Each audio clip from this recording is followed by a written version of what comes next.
Buongiorno a tutti, ben ritrovati con Sveglia Trieste, sono le 7 di mercoledì 3 giugno, vi anticipo i nomi di chi sarà con noi questa mattina come ospiti: Francesco Russo, consigliere regionale e comunale del Partito Democratico, con noi dalle 8 alle 9, dalle 9 alle 10 invece torna il dottor Dino Cafagna, esperto di storia e cultura triestina. Alle 10 termineremo la trasmissione. Subito la pagina meteo, vediamo la situazione atmosferica di questa giornata, di questo mercoledì, che è già aperto con un cielo coperto e piovoso. Infatti una depressione atlantica che favorisce l'afflusso di correnti umidi e instabili meridionali nella notte tra ieri e oggi, e poi successivamente proprio nella giornata di oggi fa fluire in quota correnti settentrionali più fresche. Domani, giovedì sera, si avvicinerà un altro fronte atlantico che interesserà la regione soprattutto poi nella giornata di venerdì mattina. Per quanto riguarda oggi, nella notte, nelle prime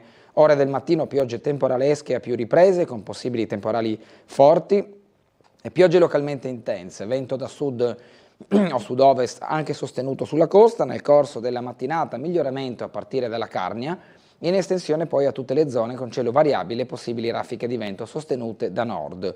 Nel pomeriggio tuttavia saranno ancora possibili dei rovesci e dei temporali residui e sulla costa e sulle zone orientali soffierà bora moderata. Temperature minime tra i 14 e i 17 gradi, le massime 21-24 gradi centigradi. Per domani, giovedì 4 giugno, al mattino cielo in prevalenza poco nuvoloso su tutte le zone. Nel pomeriggio possibile aumento della nuvolosità sulla zona montana, dove sarà possibile qualche rovescio o qualche temporale. Sulla costa venti a regime di brezza. Per domani temperature minime previste tra i 14 e i 17 gradi, le massime 22-24 gradi centigradi. Nel dettaglio settimanale, come avevamo letto dalla descrizione, la giornata di venerdì potrà riportare temporali e piogge sparse in tutta la regione, poi sabato tendenza di cielo variabile poco nuvoloso con bora sulla costa, bora moderata, in giornata venti regime di brezza, quindi un singhiozzo tra oggi e sabato quindi un'alternanza tra cielo sereno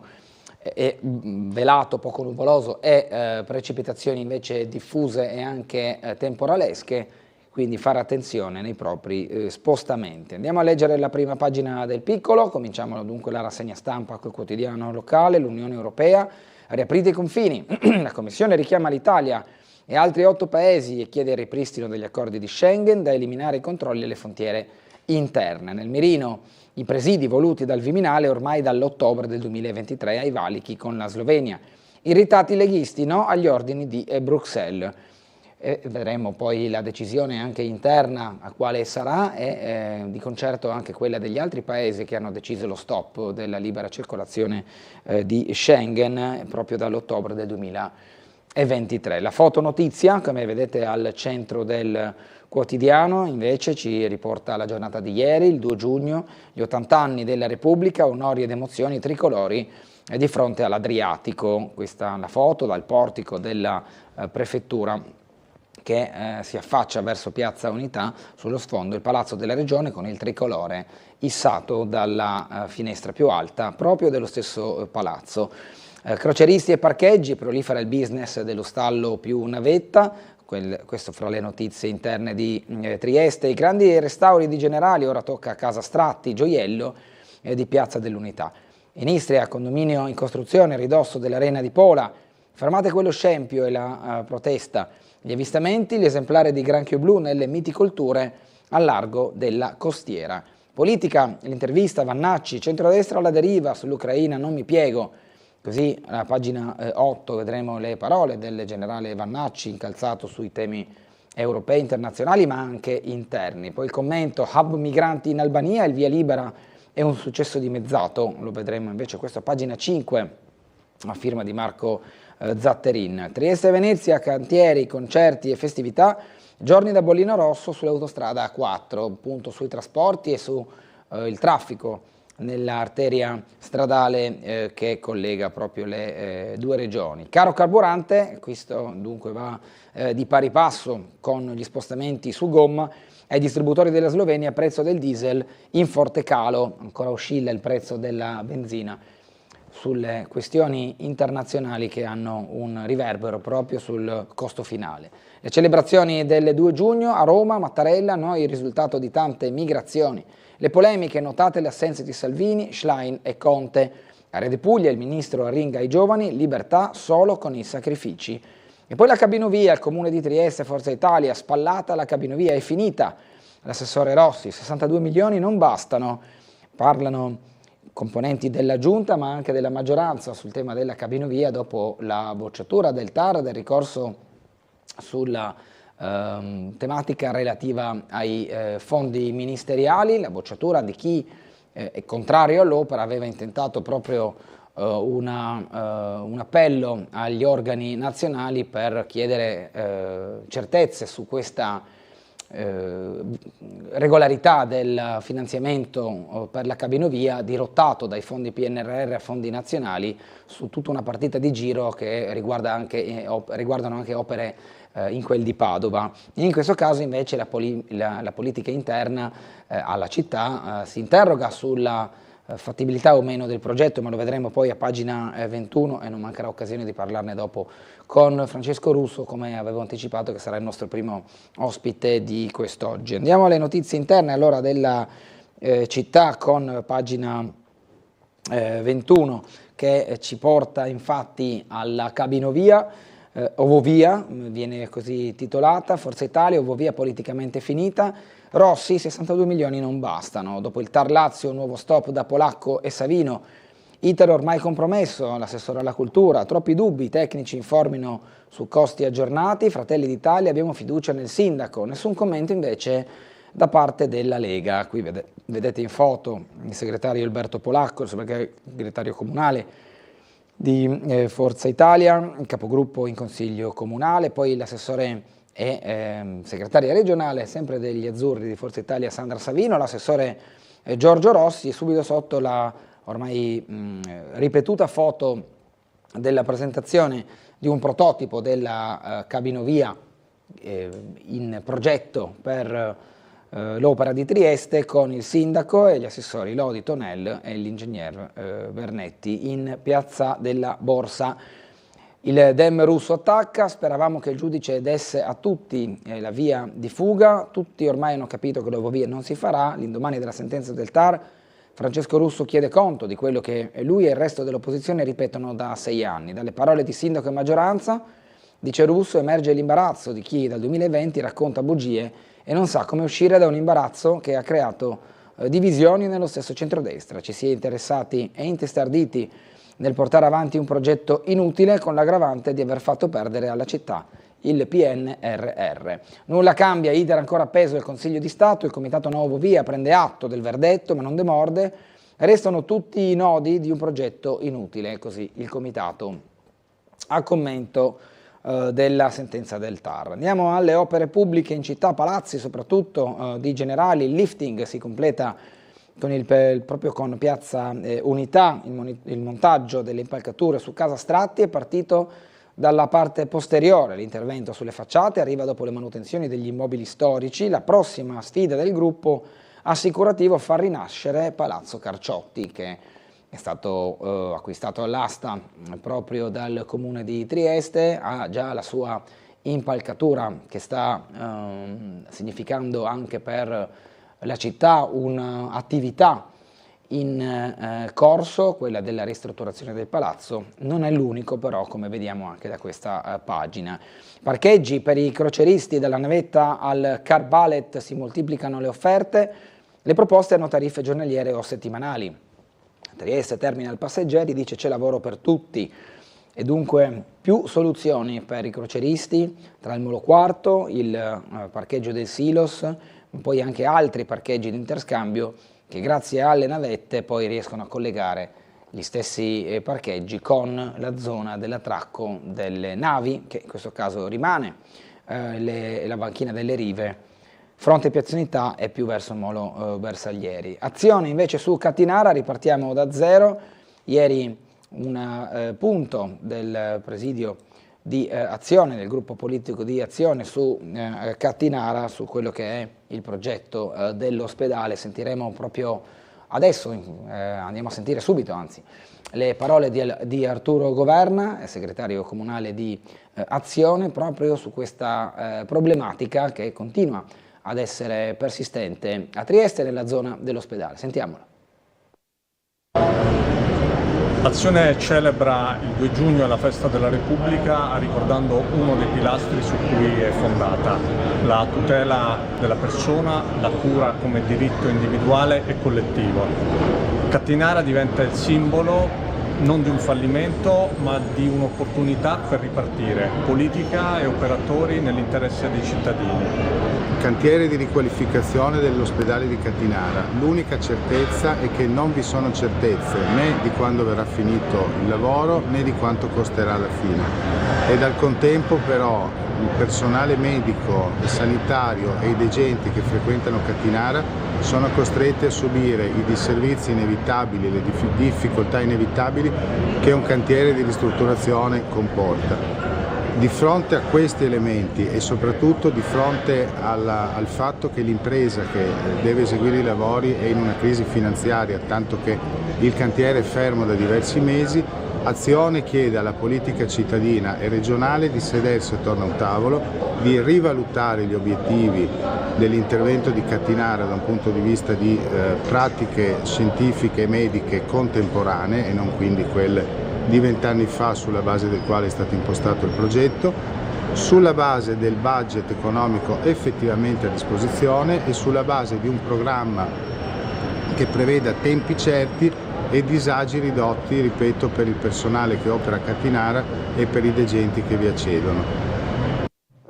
Andiamo di nuovo a leggere le notizie del Piccolo, siamo sull'acqua, adesso Trieste contro la gara, l'alternativa è fattibile ma la Giunta ora agisca. Dopo la delibera dell'Ausir il movimento rilancia l'in-house, si va verso un bando. Anche per il Carso il consigliere capogruppo La Terza dice no privati, resti bene pubblico ma serve la volontà politica. Quella che vedete in foto è un angolo dell'acquedotto Randaccio. Mercato di nuovo a Ponte Rosso, è il giorno del ritorno a casa, è proprio il giorno oggi del ritorno a casa. Il mercato di Ponte Rosso torna nella sua sede originaria. Dalla mattinata di oggi le bancarelle saranno collocate nell'area attorno alla fontana del Giovannin, spazio che era stato lasciato nel 2015 a favore della sede di piazza Sant'Antonio Nuovo per consentire l'intervento di riqualificazione proprio della piazza Ponte Rosso. Piano delle asfaltature, cantiere in via Zandonai. A partire da oggi, nell'ambito dei lavori di manutenzione straordinaria di varie carreggiate stradali del comune di Trieste previsti dal piano triennale delle opere, avrà inizio il cantiere per le asfaltature di via Zandonai e di strada Vecchia dell'Istria per la durata di circa 2 giorni, salvo avverse condizioni meteo. Infatti c'è la possibilità che vengano rinviati questi cantieri a causa delle piogge odierne. Le notizie di cronaca ora: picchiava la madre, la umiliava ogni giorno, spingendola a suicidarsi, arrestata, ora è in cella, una 50enne imputata per maltrattamenti ripetuti e lesioni aggravate, violenze domestiche, pestaggi a sangue per ottenere i soldi con cui comprare gli stupefacenti. Questo è avvenuto tra le mura di casa.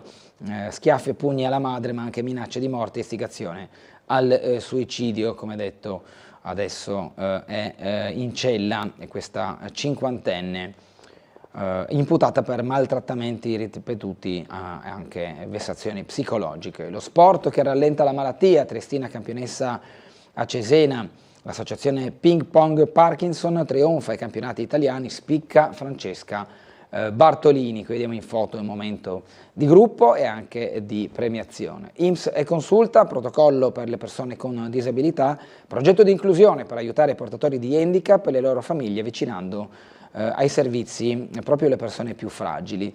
Siamo sempre a Trieste, esemplare di granchio blu nelle miticolture, avviato il monitoraggio, così dicono gli esperti. Shoreline, scopriremo se è un caso isolato o un pericolo, un granchio blu tra le mura tra le pedocere e quindi nel territorio dell'Adriatico, del nord Adriatico, nel Golfo di Trieste. La presenza di un esemplare aggrappato a una ressa delle miticolture che le chele Fruga tra le valve in cerca di cibo è stata documentata lunedì dalla società cooperativa Shoreline durante un'immersione.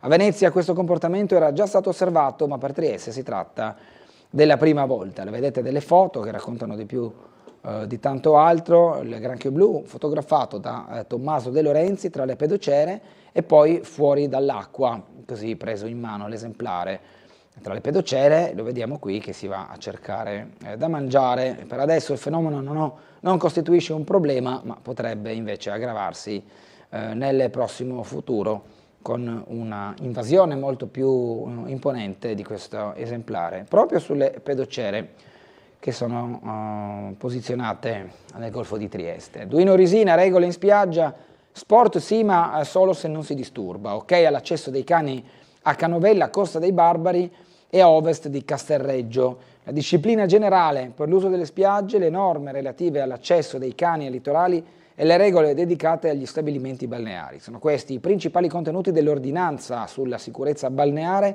per la stagione estiva 2026 del comune di Duino Aurisina, firmata dal sindaco Igor Gabrovec. Il provvedimento resta efficace fino al termine della stagione balneare fissato in data 13 di settembre. Le disposizioni confermano sostanzialmente le regole già adottate negli anni precedenti, sono state definite nel rispetto dei principi di convivenza civile, sicurezza e tutela del benessere collettivo, con l'obiettivo di garantire una fruizione serena delle spiagge da parte dei residenti, ma anche dei visitatori, siano essi turisti stranieri o ovviamente anche italiani. Tra le principali prescrizioni è stato confermato il divieto di arrecare disturbo con rumori di qualsiasi tipo tra le 13 e le 16 su tutte le spiagge del territorio comunale e l'obbligo di mantenere libera la fascia di 5 metri dalla battigia, che deve essere sempre e comunque riservata al pubblico transito.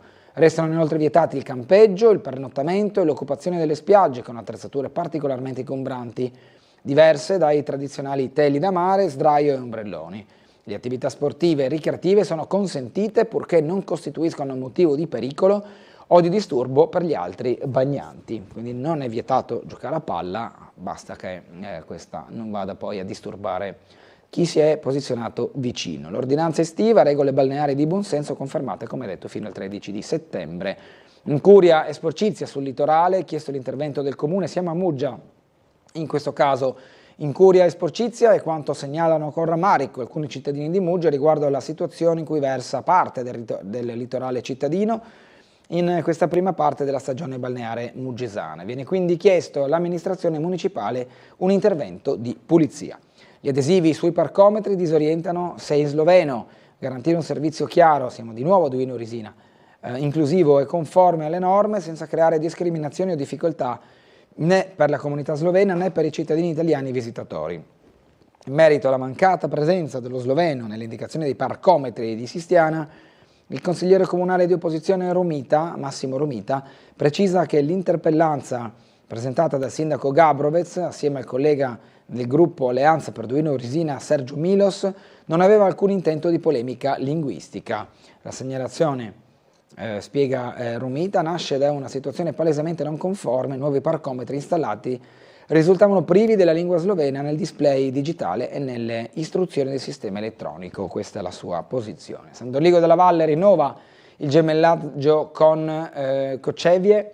Tra i progetti in campo c'è quello culturale della banda congiunta che proporrà un doppio concerto. Pagina delle segnalazioni con la rimpatriata Anzianotti, Maccarighi De Morbini, ragazzi della quinta C della Codermaz, spettacolo tra cielo e mare, l'idrovolante e il Sailing Yacht A che ha rappresentato da cornice nei giorni di mare nord-est con il sorvolo degli idrovolanti. Ancora foto, la quinta E del Da Vinci di nuovo assieme con la professoressa Gelletti, qui in foto la foto di gruppo, estate, solitudine degli anziani, c'è il centro servizi Crepaz, poi una conferenza su Krsko, Legambiente Trieste e Legambiente Friuli Venezia Giulia organizzano la conferenza centrale nucleare di Krsko, la pericolosità sismica del sito dell'impianto viene consapevolmente sottovalutata, si terrà venerdì questa conferenza alle 17:30 al Circolo della Stampa,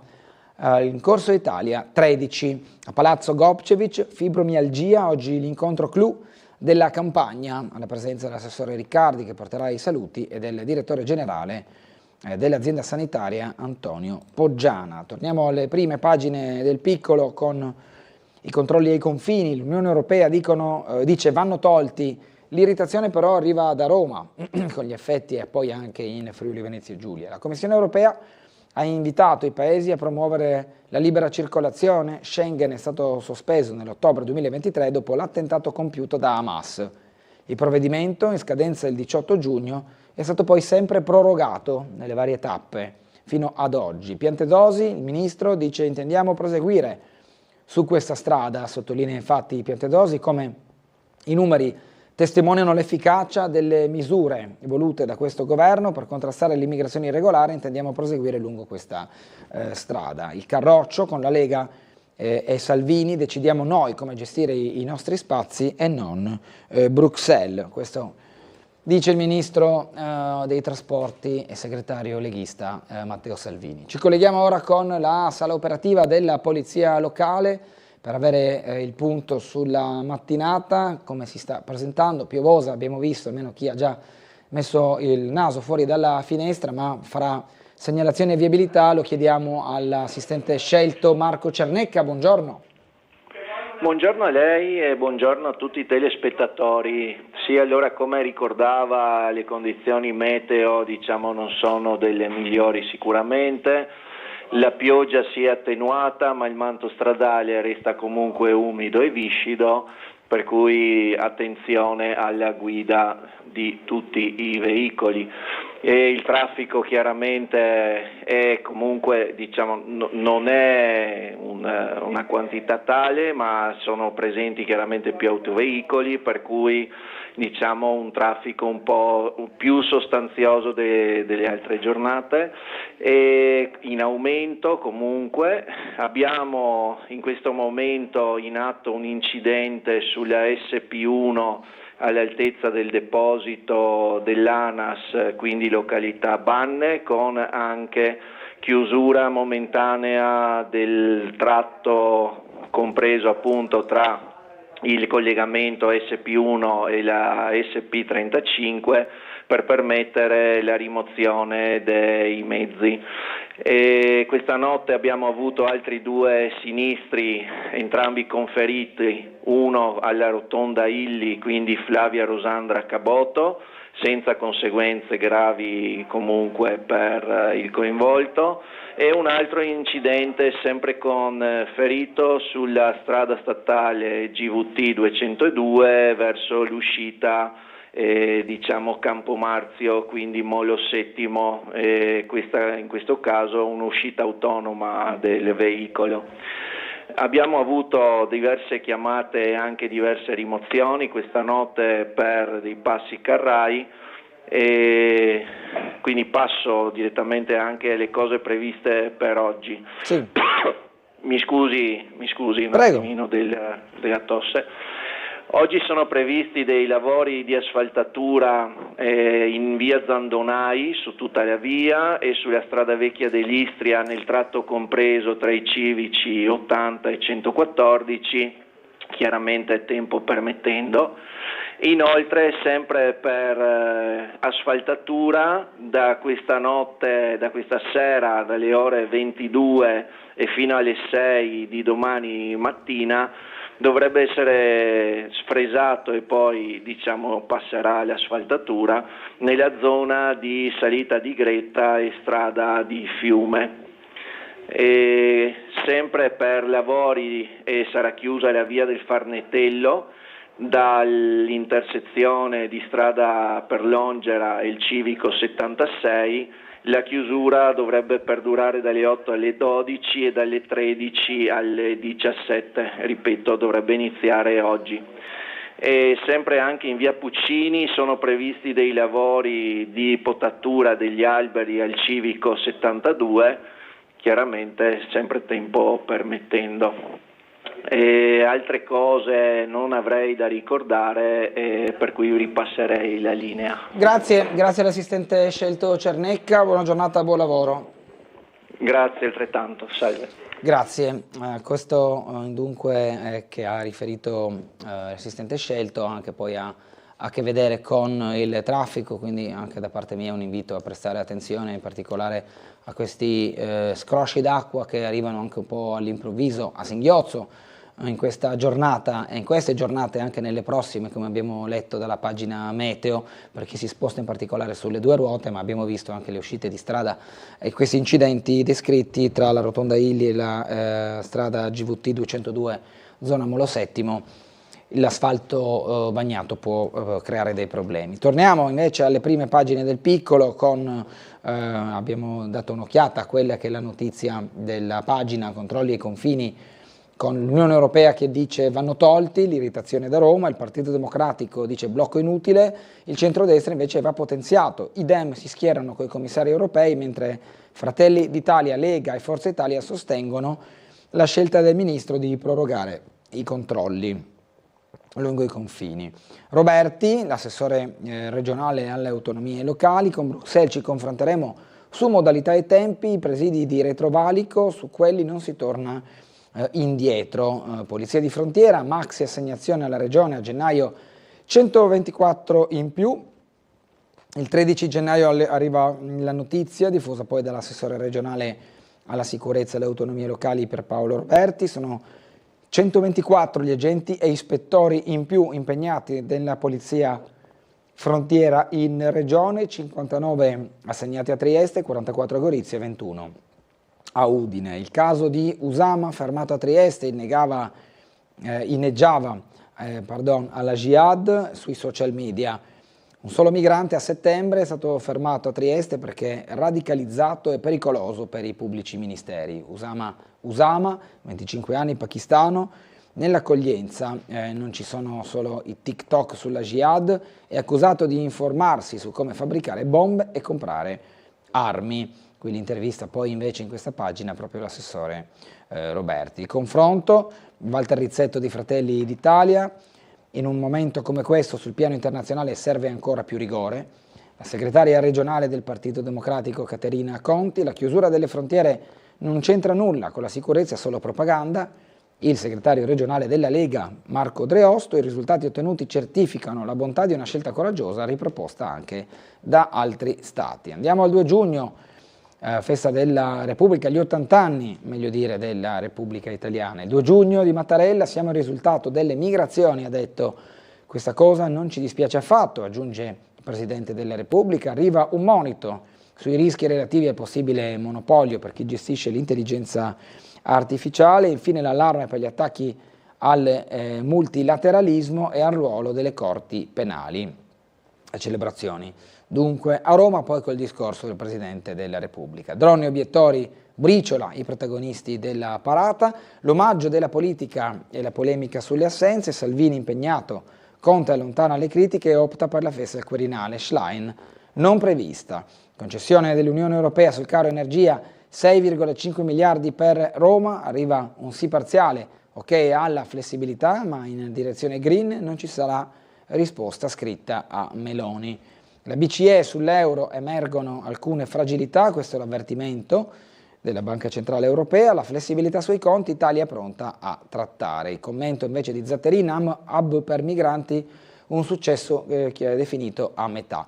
Quello che vediamo ora invece è la celebrazione del 2 giugno, ma a Trieste, alzabandiera, inno e onorificenze, la festa tra gli applausi a Trieste. Vedete le immagini sia dall'alto che in dettaglio della Piazza Unità con l'alzabandiera di ieri mattina, il colpo d'occhio e le emozioni della giornata davanti a tanti cittadini e turisti. Andiamo a vedere dunque il servizio andato in onda ieri nel nostro telegiornale che è relativo proprio ai festeggiamenti del 2 giugno in pieno centro a Trieste. Subito dopo andremo in pubblicità e ci ritroveremo tra qualche minuto per proseguire la lettura del Piccolo. Vediamo il servizio.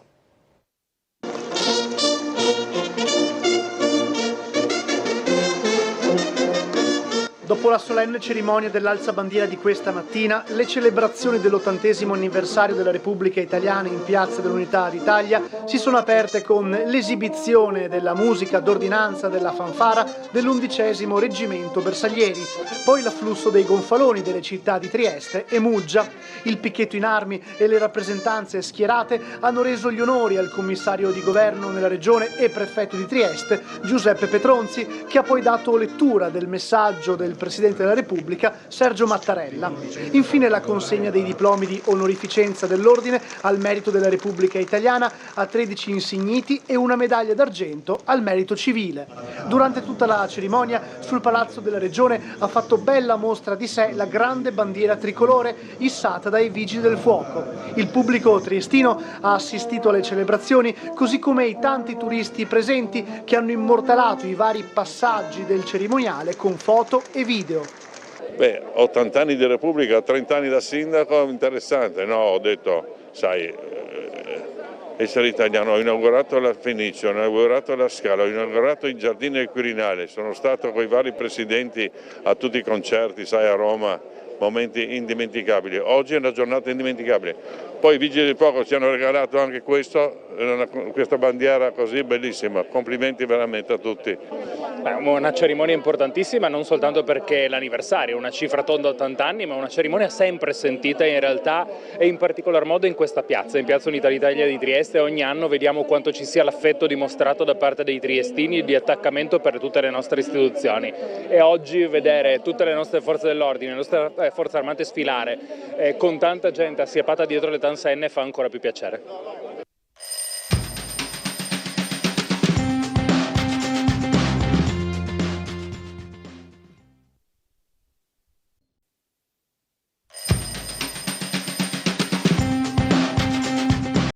Ben ritrovati con Sveglia Trieste con la rassegna stampa di oggi, mercoledì 3 giugno, che abbiamo concluso prima della pubblicità con la festa del 2 giugno, la festa della Repubblica a Trieste. Ora andiamo a vedere anche la cerimonia Re di Puglia, la vediamo prima dal piccolo, poi dal relativo servizio televisivo. La cerimonia Re di Puglia, il ministro ai giovani, libertà solo col sacrificio. Mazzi al Sacrario, richiamo alla necessità di riscoprire l'orgoglio di essere italiani. Qui le foto del momento di celebrazione della parata, accanto leggiamo Del Din, votai per il re, temevo l'instabilità, la figura simbolo Paola Del Din a Fogliano, Re di Puglia. Vediamo dunque il servizio che è anch'esso andato in onda ieri nel telegiornale di Tele4.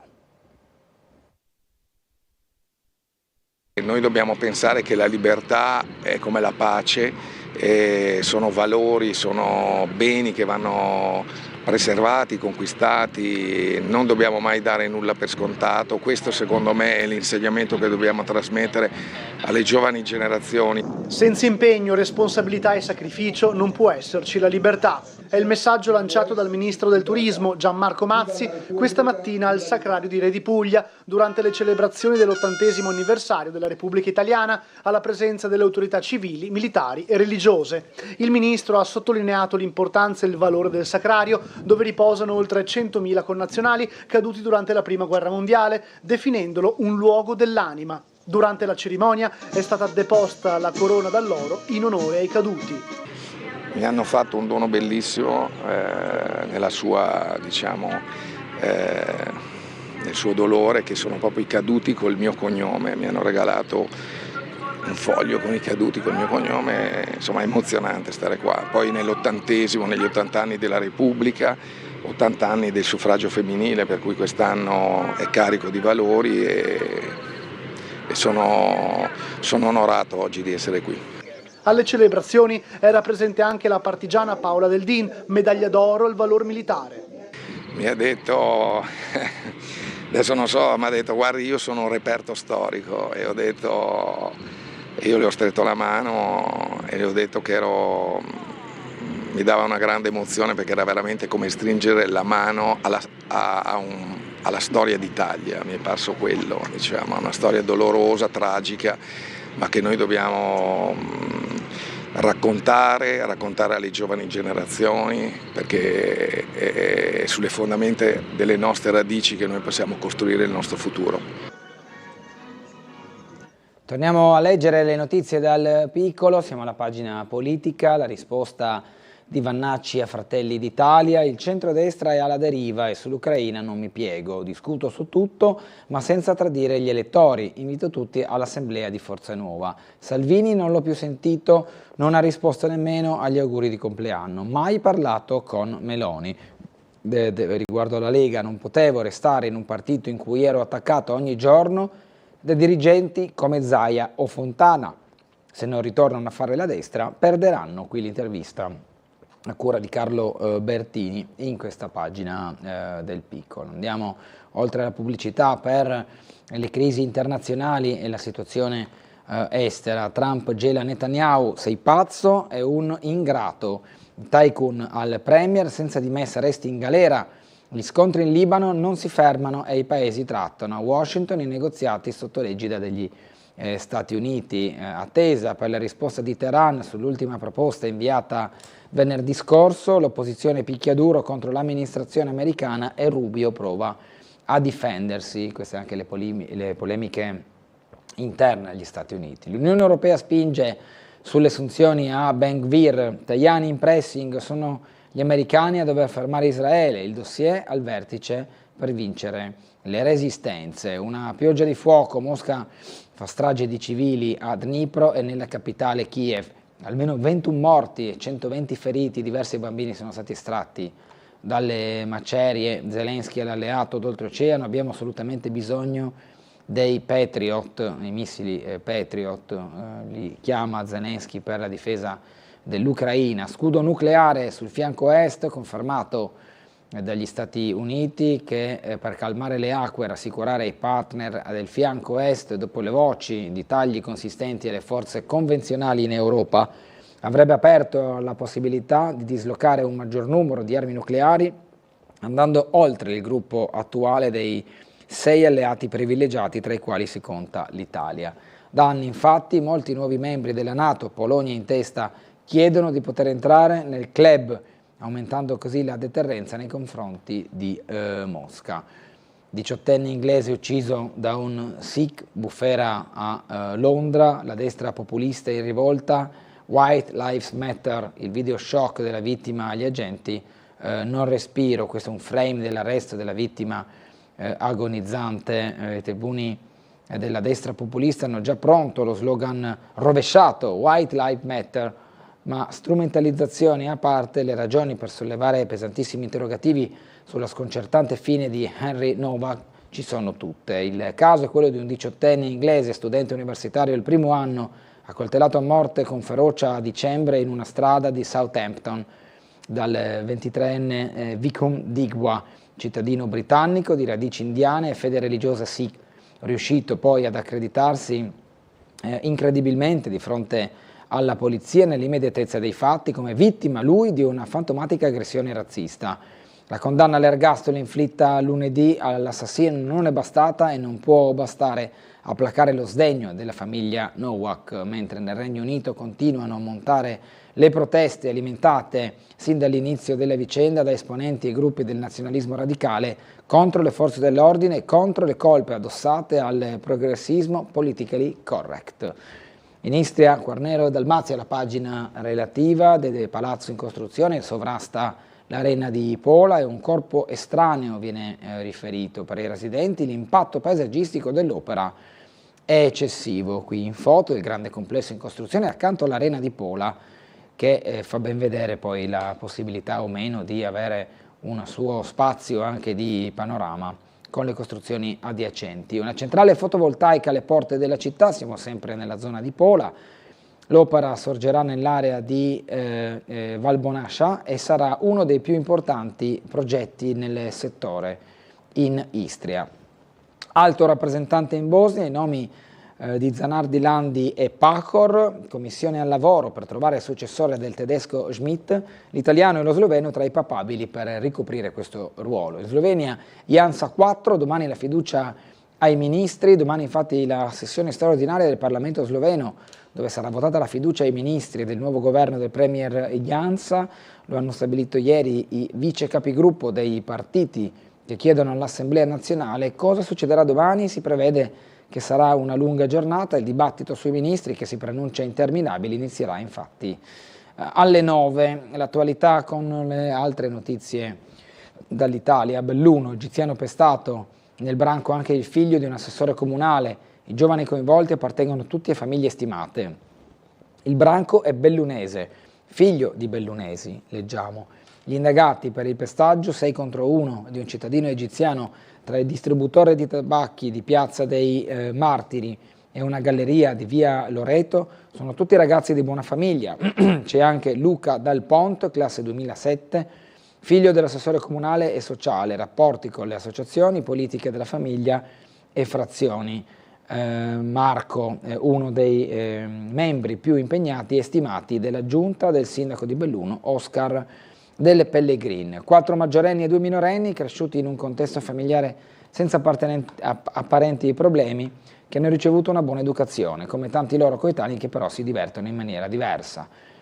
Quanto contestato dagli inquirenti, anche a 2 minorenni sono le lesioni aggravate. In foto un fermo immagine del video dell'aggressione dell'egiziano in centro a Belluno, poi pubblicato sul web. Braccianti bruciati vivi, porte dell'auto bloccate, fermati 2 pakistani, ripresi dalle telecamere di sorveglianza del distributore. La mafia dei campi, uccisi in maniera atroce solo per aver rivendicato quello che dovrebbe essere un diritto per ogni lavoratore, essere pagati. Sta nelle parole dell'unico sopravvissuto alla strage dei migranti compiuta lunedì, un distributore di carburante lungo la statale 106 in provincia di Cosenza. Il possibile movente di un quadruplice omicidio portato a termine con modalità efferate e scioccanti, con le vittime bruciate vive. Una versione che naturalmente dovrà passare al vaglio degli investigatori della squadra mobile di Cosenza e dei magistrati della procura di Castrovillari, che intanto hanno messo un punto fisso alle indagini. Ieri, dopo un lungo interrogatorio andato avanti nella questura di Cosenza per quasi tutta la notte, sono stati sottoposti a fermo 2 presunti responsabili, accusati di omicidio plurimo e pluriaggravato. Si tratta di 2 pakistani incastrati dal sistema di videosorveglianza del distributore dove è avvenuta la strage, che ha ripreso non solo i loro volti, ma anche la dinamica dei 4 delitti. Nelle immagini si vedono i 2 muoversi freneticamente attorno al minivan con il portellone posteriore aperto, mentre uno sta dietro, probabilmente per versare la benzina nell'abitacolo, l'altro fa forza con le braccia sulle portiere per impedire a chi sta dentro di uscire. I 2 poi si danno il cambio e improvvisa parte una fiammata mentre loro fuggono a piedi. Su quel mezzo a bordo del quale viaggiavano anche i presunti killer c'era anche una 7ª persona, un cittadino afghano regolare in Italia. Il dramma di Bea e le sorelle, bambine lasciate sole, la madre della piccola morta a bordighera, rischia anche l'accusa di abbandono di minore, oggi gli interrogatori. Accanto invece leggiamo mangia il miele dello sballo, un 17enne rischia la vita. Il minore ricoverato in prognosi riservata a Napoli dopo una grave crisi respiratoria. Sotto shock i 2 amici, un minorenne in pericolo di vita, leggiamo, altri 2 giovani sono sotto shock, sono effetti devastanti, quelli provocati dall'assunzione della droga Wax, che in rete viene chiamata miele dello sballo, su un ragazzino di 17 anni di Frattamaggiore in provincia di Napoli, ora ricoverato in prognosi riservata. Il giovane è andato in ospedale assieme agli altri 2 amici, 19 e 22 anni, in grave crisi respiratoria. Secondo una prima ricostruzione dei carabinieri, i 3, dopo essersi riuniti a casa del più piccolo di loro, hanno consumato la droga, probabilmente un solo cucchiaio, e si sono subito sentiti male. I genitori del minorenne hanno immediatamente chiamato il 118, che ha trasferito il 17enne all'ospedale San Paolo di Napoli. Torniamo in regione, in autostrada, aperti 2 cantieri, traffico, criticità fino a domenica. Sono in programma 2 lavori in orario notturno a Meolo e a Portogruaro. Venerdì a Bibbione si esibirà Ligabue. Sabato tocca Ramazzotti a Udine. Migliaia di persone sono attese anche dall'Austria per il Corpus Domini. Il punto dei trasporti regionali e interregionali in questo articolo, con possibili disagi che mettono già in guardia i viaggiatori. In programma la terza corsia, pronta nel 2031, 5 anni di disagi. La previsione parla di altri 5 anni di rallentamenti, code, disagi sulla A4, causa lavori per la terza corsia. La prossima tappa, il tratto di 25 km tra Portogruaro e San Donà di Piave, aggiudicato nell'agosto scorso al consorzio Stabile Eteria, formato da Vianini Lavori, Itinera e ICOP, per un quadro economico pari a 870 milioni e un'opera destinata a cambiare il volto delle autostrade in Veneto, ma ad accompagnare automobilisti e trasportatori tra cantieri, deviazioni e restringimenti di carreggiata. In Slovenia scende ancora il prezzo di benzina e diesel. Da ieri il gasolio si paga meno 10,6 centesimi rispetto a una settimana fa e la verde meno 11,1 centesimo, costi più alti in regione. Questi gli effetti della variazione del prezzo della benzina, anche parametrato fra Italia e Slovenia.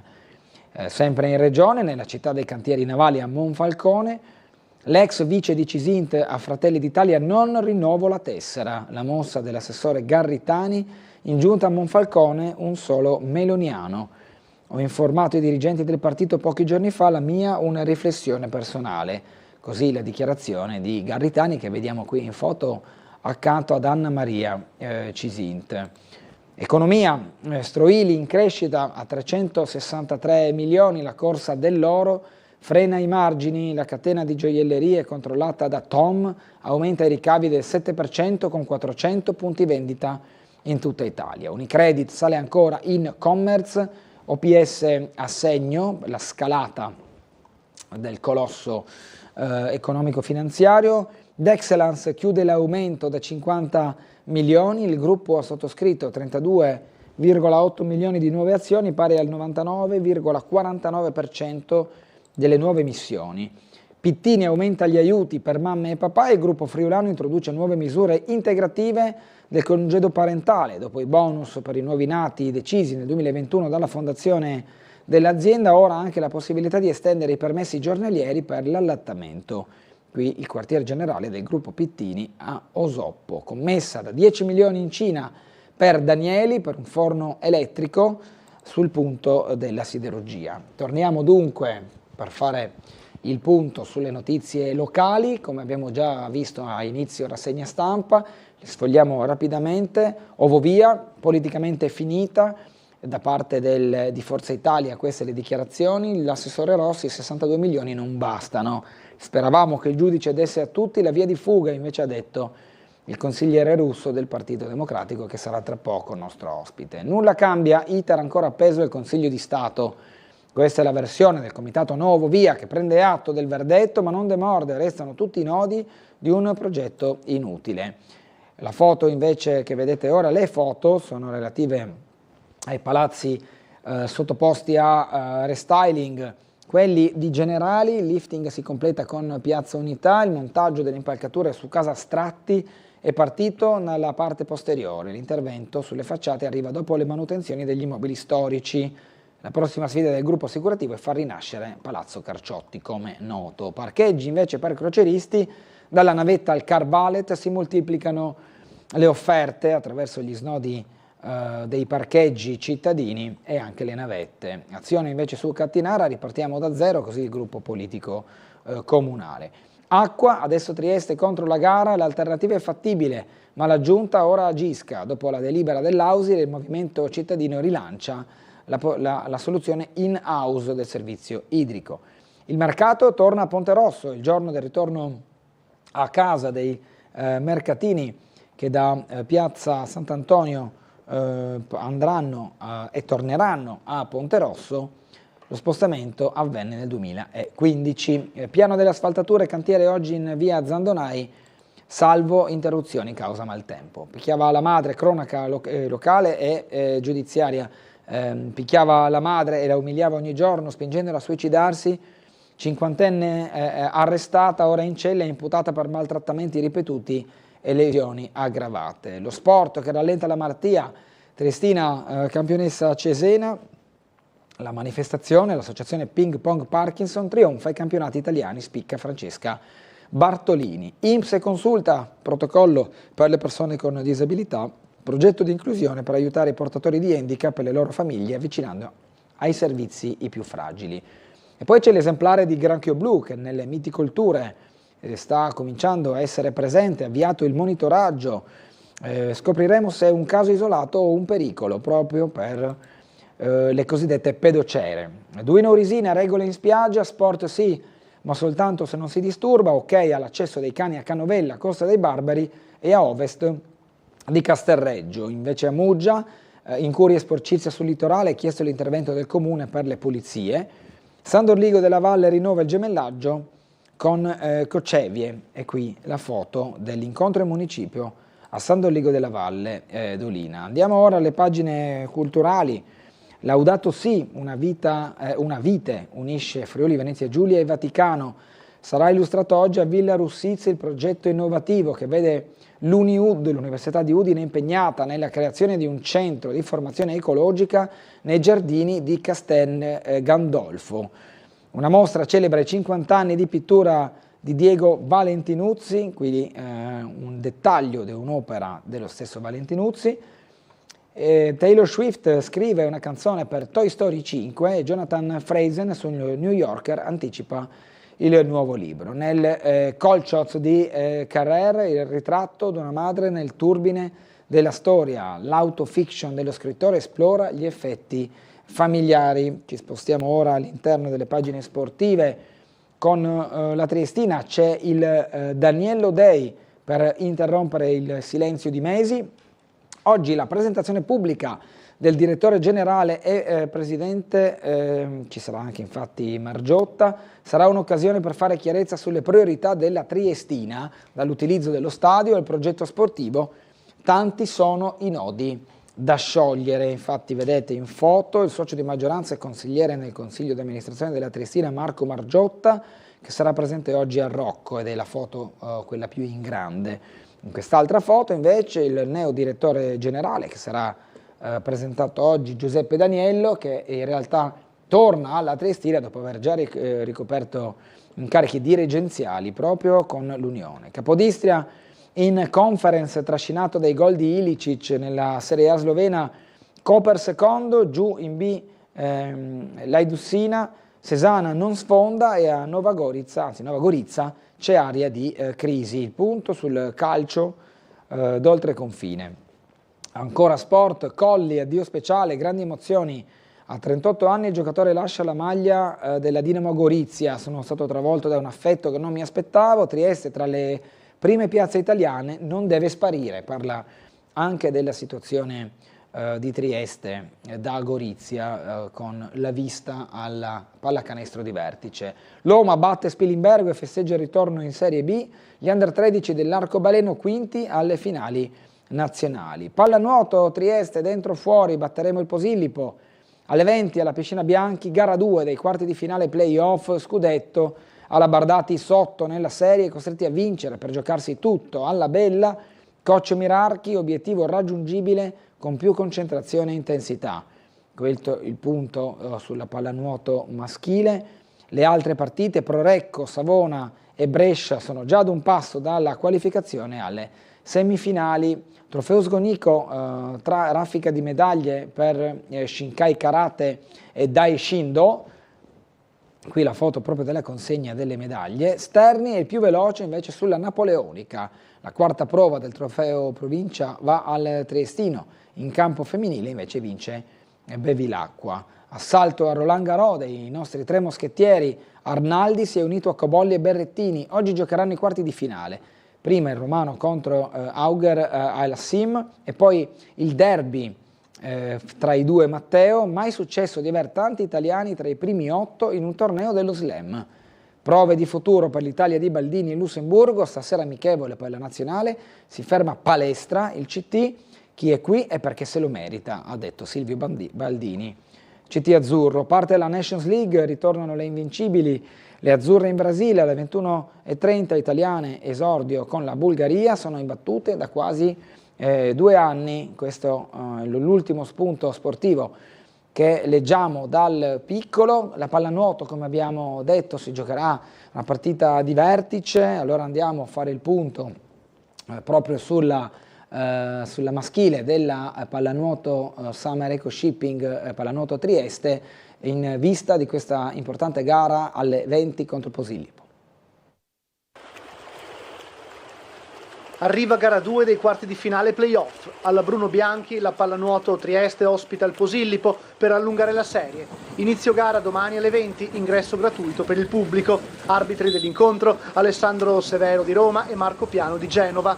Partenopei in vantaggio 1-0 nella serie in virtù del successo casalingo per 11-10 maturato sabato scorso. Il compito per la squadra sponsorizzata Summer & Co. Shipping è delineato: bisogna assolutamente vincere per forzare la bella e continuare a inseguire la qualificazione alla semifinale scudetto. Della compagine guidata da Giuseppe Porzio non c'è più tanto da scoprire dopo 3 confronti diretti stagionali dove il fattore campo è sempre stato determinante.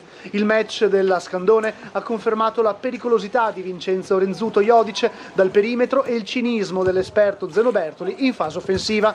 Attenzione anche all'impatto del centro boa ungherese Norbert Imre Nagy, capace di fare la differenza ai 2 metri. Stiamo lavorando e preparando questa partita, cercando di migliorare alcune situazioni che bisogna migliorare rispetto alla prima partita, quindi siamo pronti. Alcune cose che abbiamo fatto giù bisogna migliorarle, ma non c'è molto da cambiare perché in 2 giorni puoi costruire poco. La cosa che puoi fare è le cose che hai bene in mente, di cercarle di fare bene il meglio possibile, e poi è un discorso anche di mentalità, che giochiamo in casa davanti al nostro pubblico, quindi come abbiamo fatto sempre bene in questo campionato dobbiamo continuare così. Sarà una partita molto simile a quella dell'andata, dove abbiamo perso di un solo gol, ma è stata davvero combattuta.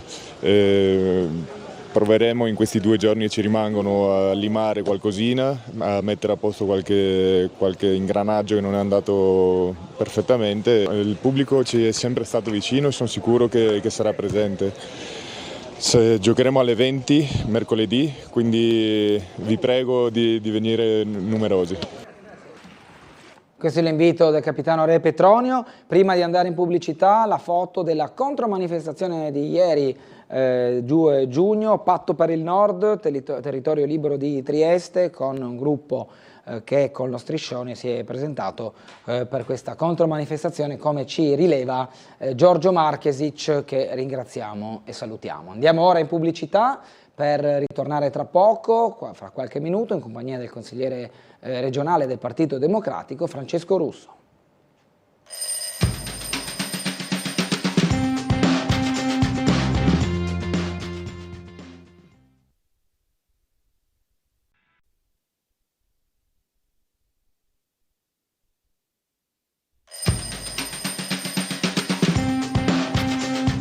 Ben ritrovati in diretta con Sveglia Trieste. Come anticipato siamo in compagnia del consigliere regionale del Partito Democratico, Francesco Russo. Ben ritrovato, buongiorno. Buongiorno a tutte e tutti. Leggo dal piccolo nella prima pagina della sezione delle notizie di Trieste come la maggioranza dica ovvia politicamente finita e 62 milioni non bastano. Quindi non serve che glielo chieda lei in pratica, cioè, è tutto interno il problema a questo punto. Guardi, le rispondo come ho detto ieri a un suo collega che appunto mi intervista sul piccolo di stamattina. Io non ne posso più di parlare di Ovovia e immagino che i cittadini siano assolutamente stufi. È una vicenda paradossale. Io ancora oggi dico l'Ovovia non si farà, ma credo ci siano delle dichiarazioni uguali, identiche 3 anni fa. Cioè da 3 anni che sappiamo che questa cosa, per un motivo o per l'altro, per i problemi ambientali, perché è insostenibile dal punto di vista economico, perché la sovrintendenza ha detto chiaro e tondo che far passare gli ovetti in mezzo a Porto Vecchio era incompatibile con la bellezza di quell'area e con i progetti che si portavano avanti. Qualcuno testardamente ha voluto andare avanti e oggi sembra abbastanza evidente, ma lo dice perfino l'assessore Rossi, insomma l'uomo di fiducia del sindaco di Piazza per tanti anni, meglio di me, quindi insomma lui in maggioranza non è di parte. E non si può fare perché banalmente non bastano i soldi, abbiamo già perso i soldi del PNRR. Nel frattempo ovviamente le materie prime sono cresciute moltissimo e quindi i 49 che poi sono diventati 62 oggi sarebbero 80-90 milioni. E come dice l'assessore Rossi, io mi unisco alla sua richiesta, qualcuno dica la verità al sindaco, perché la verità è che ormai in comune sono terrorizzati i politici e credo anche qualche funzionario delle penali. perché avendo fatto tanti pasticci in questi anni, il rischio di dover pagare quel famoso 10% a Leitner che diventa 6, 7, 8 milioni di euro senza aver fatto nulla, soltanto di penali per aver pasticciato le carte, è un rischio fortissimo. E soltanto che non la stanno raccontando giusta al sindaco, per cui lo stanno mettendo in una difficoltà che, come abbiamo sempre detto, insomma, lo porterà a finire male, in maniera ingloriosa, una carriera che comunque la si guardi è stata una carriera lunga, anche con tanti successi, ma che rischia di franare veramente alla fine su un progetto che ormai i triestini hanno detto in tutti i modi di non volere. Sentiamo una prima telefonata di oggi, buongiorno. Sì, buongiorno a lei e al suo ospite. Volevo parlare più che altro di sicurezza, anziché di ovovia, se va bene lo stesso. Certamente, prego. Senta, i triestini oggigiorno, il popolo triestino, le brave persone, dai pensionati alla mamma con i bambini, ai commercianti e tutto, si sentono a Trieste in carcere per un problema di delinquenza. Non parliamo di carenza di forze dell'ordine, perché sul territorio Friuli, Venezia, Giulia stiamo parlando di circa 20.000 persone delle forze dell'ordine, che oltretutto sono state attrezzate pressoché in tutto, hanno videotelecamere da tutte le parti, sanno dove spacciano, sanno dove succedono periodicamente le risse e tutto. I commercianti non sanno come più tenere aperto le attività per le risse, gli anziani non possono andare in parchi perché giustamente ci sono gli immigrati, spaccio e altro, le mamme con i bambini hanno lo stesso identico problema, con la preoccupazione addirittura di essere violentate, tra le altre cose. Io penso che abbiamo, anche chiedendo aiuto a Sveglia Trieste, più bisogno di avere interfaccia col questore di Trieste, col capo dei carabinieri, col capo della Guardia di Finanza, con l'esercito e altro, perché vorrei anche ricordare, per quanto riguarda i clandestini, cosa è successo ai confini di Ventimiglia con i francesi. Perciò io sono un po' stufo da 6 mesi di sentire la politica che continua a parlare, però io ho bisogno di chi opera, che mi dà le spiegazioni come non riesce a risolvere il problema, considerando il numero degli agenti, considerando quello che hanno fatto i francesi, considerando che abbiamo anche un esercito che dovrebbe proteggere i nostri confini. Perciò non so se il signor Russo vuole dirmi qualcosa, però bisogna sentire il questore, il capo dei carabinieri, il capo della Guardia di Finanza e i vigili, anche i vigili col cagnolino antidroga. La ringrazio, buona giornata. Grazie. Beh, cambiamo argomento dalla cabinovia alla questione sicurezza. Sì, cambiamo argomento, poi sicuramente ci torneremo sugli altri. Guardi, ha ragione chi ha telefonato. Il tema della sicurezza è un tema che comincia a entrare pesantemente nella vita delle persone. Lo dico da genitore di 4 figli, da una persona che ha genitori anziani. È chiaro, insomma, non è tutto come veniva descritto, nel senso che se fosse soltanto quello che è stato detto, noi vivremmo nel peggiore Bronx degli anni 60. Insomma, Trieste è ancora una città in cui tanti turisti vengono perché la qualità della vita è altissima, però è vero che è drammaticamente peggiorata, cioè rischiamo di abituarci a uno standard che non era quello della nostra città. E questa è una colpa che io, mi dispiace dirlo, insomma, però do tutta a un centrodestra che governa da 10 anni in questa città, che si riempie la bocca di sicurezza e che non fa le cose che diceva proprio il telespettatore.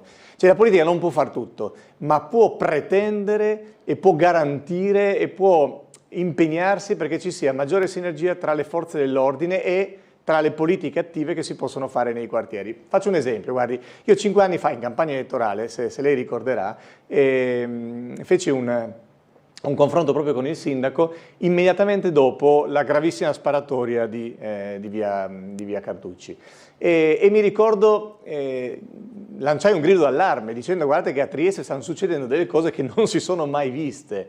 E mi fu risposto che ero un disfattista, che raccontavo una città tutta brutta e facevo male a Trieste perché facevo cattiva pubblicità a Trieste. Negli anni questa cosa è peggiorata, ed è peggiorata nonostante tante volte noi avessimo detto che il sindaco e i suoi assessori devono convocare un tavolo permanente con questura, con prefettura, con le forze dell'ordine, dare anche alla polizia urbana, che ha gli strumenti, come è stato ricordato, per essere molto più incisiva su questi temi, la possibilità di stare sul territorio. Ma perché noi non abbiamo mai chiesto e preteso che vengano riattivati i poliziotti di quartiere, a cui affiancare i carabinieri di quartiere, la polizia urbana del quartiere,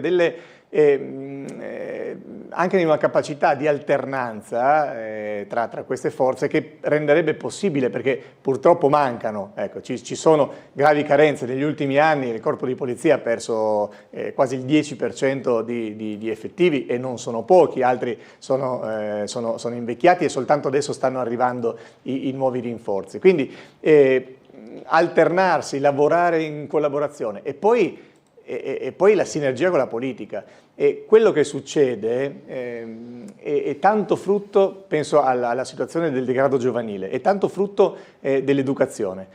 Oggi proprio anche leggevo prima di venire, proprio sul quotidiano locale, un evento che c'è stato a Belluno. A Belluno è stato selvaggiamente picchiato una persona di 50 anni, un egiziano, ma è stato selvaggiamente picchiato da un branco di italiani, di figli della Belluno Bene, cioè figli di buone famiglie, quindi non sono sbandati, non sono migranti, non sono persone abbandonate loro stesse. Allora, se perfino i nostri ragazzi, i nostri giovani, italianissimi, tirati su dalle famiglie migliori, appunto, come c'è scritto anche in quell'articolo, e pensano di potersi comportare in quel modo, è evidente che c'è un deficit educativo. Noi abbiamo bisogno che la politica, penso a quanto in passato anche in questo comune hanno fatto istituzioni come i ricreatori, ma insieme a tutte le altre opere, gli oratori parrocchiali, le tante realtà associative, sportive, luoghi in cui i giovani, anche quelli sbandati, trovavano un modo per in qualche maniera rimettersi in carreggiata e avere una prospettiva di vita più regolare e ordinata. Noi abbiamo bisogno di fare quel grande investimento e insieme chiedere alle forze di polizia, garantire un coordinamento alle forze di polizia che faccia fare un passo indietro. Questo sarà il grande passaggio dopo questi 10 anni di centrodestra, che appunto si è riempito molto la bocca, ha inventato cose un po' strane, ma poi alla fine non ha risolto il problema della sicurezza. Abbiamo un'altra telefonata, buongiorno. Buongiorno, sono Franco Lega da Udine Nord. Bene il signore di prima che ha detto le cose, che praticamente il Russo ha un po' deragliato, invece di rispondere a quello tira in ballo gli sport a Trieste. Allora volevo dire un'altra cosa, i genitori possono un po' fare per i figli, perché i figli per i genitori sono pezzi di cuore, però la società, se non li mette a segno la società, come può fare un bambino, un ragazzo, a vedere un esempio di questi suicidi, di questi omicidi, di questi accoltellamenti? Non può il genitore dire tu non devi accoltellare, deve la società mettere in galera, mettere in riga queste persone in modo da dare un esempio. Non si può andare avanti così.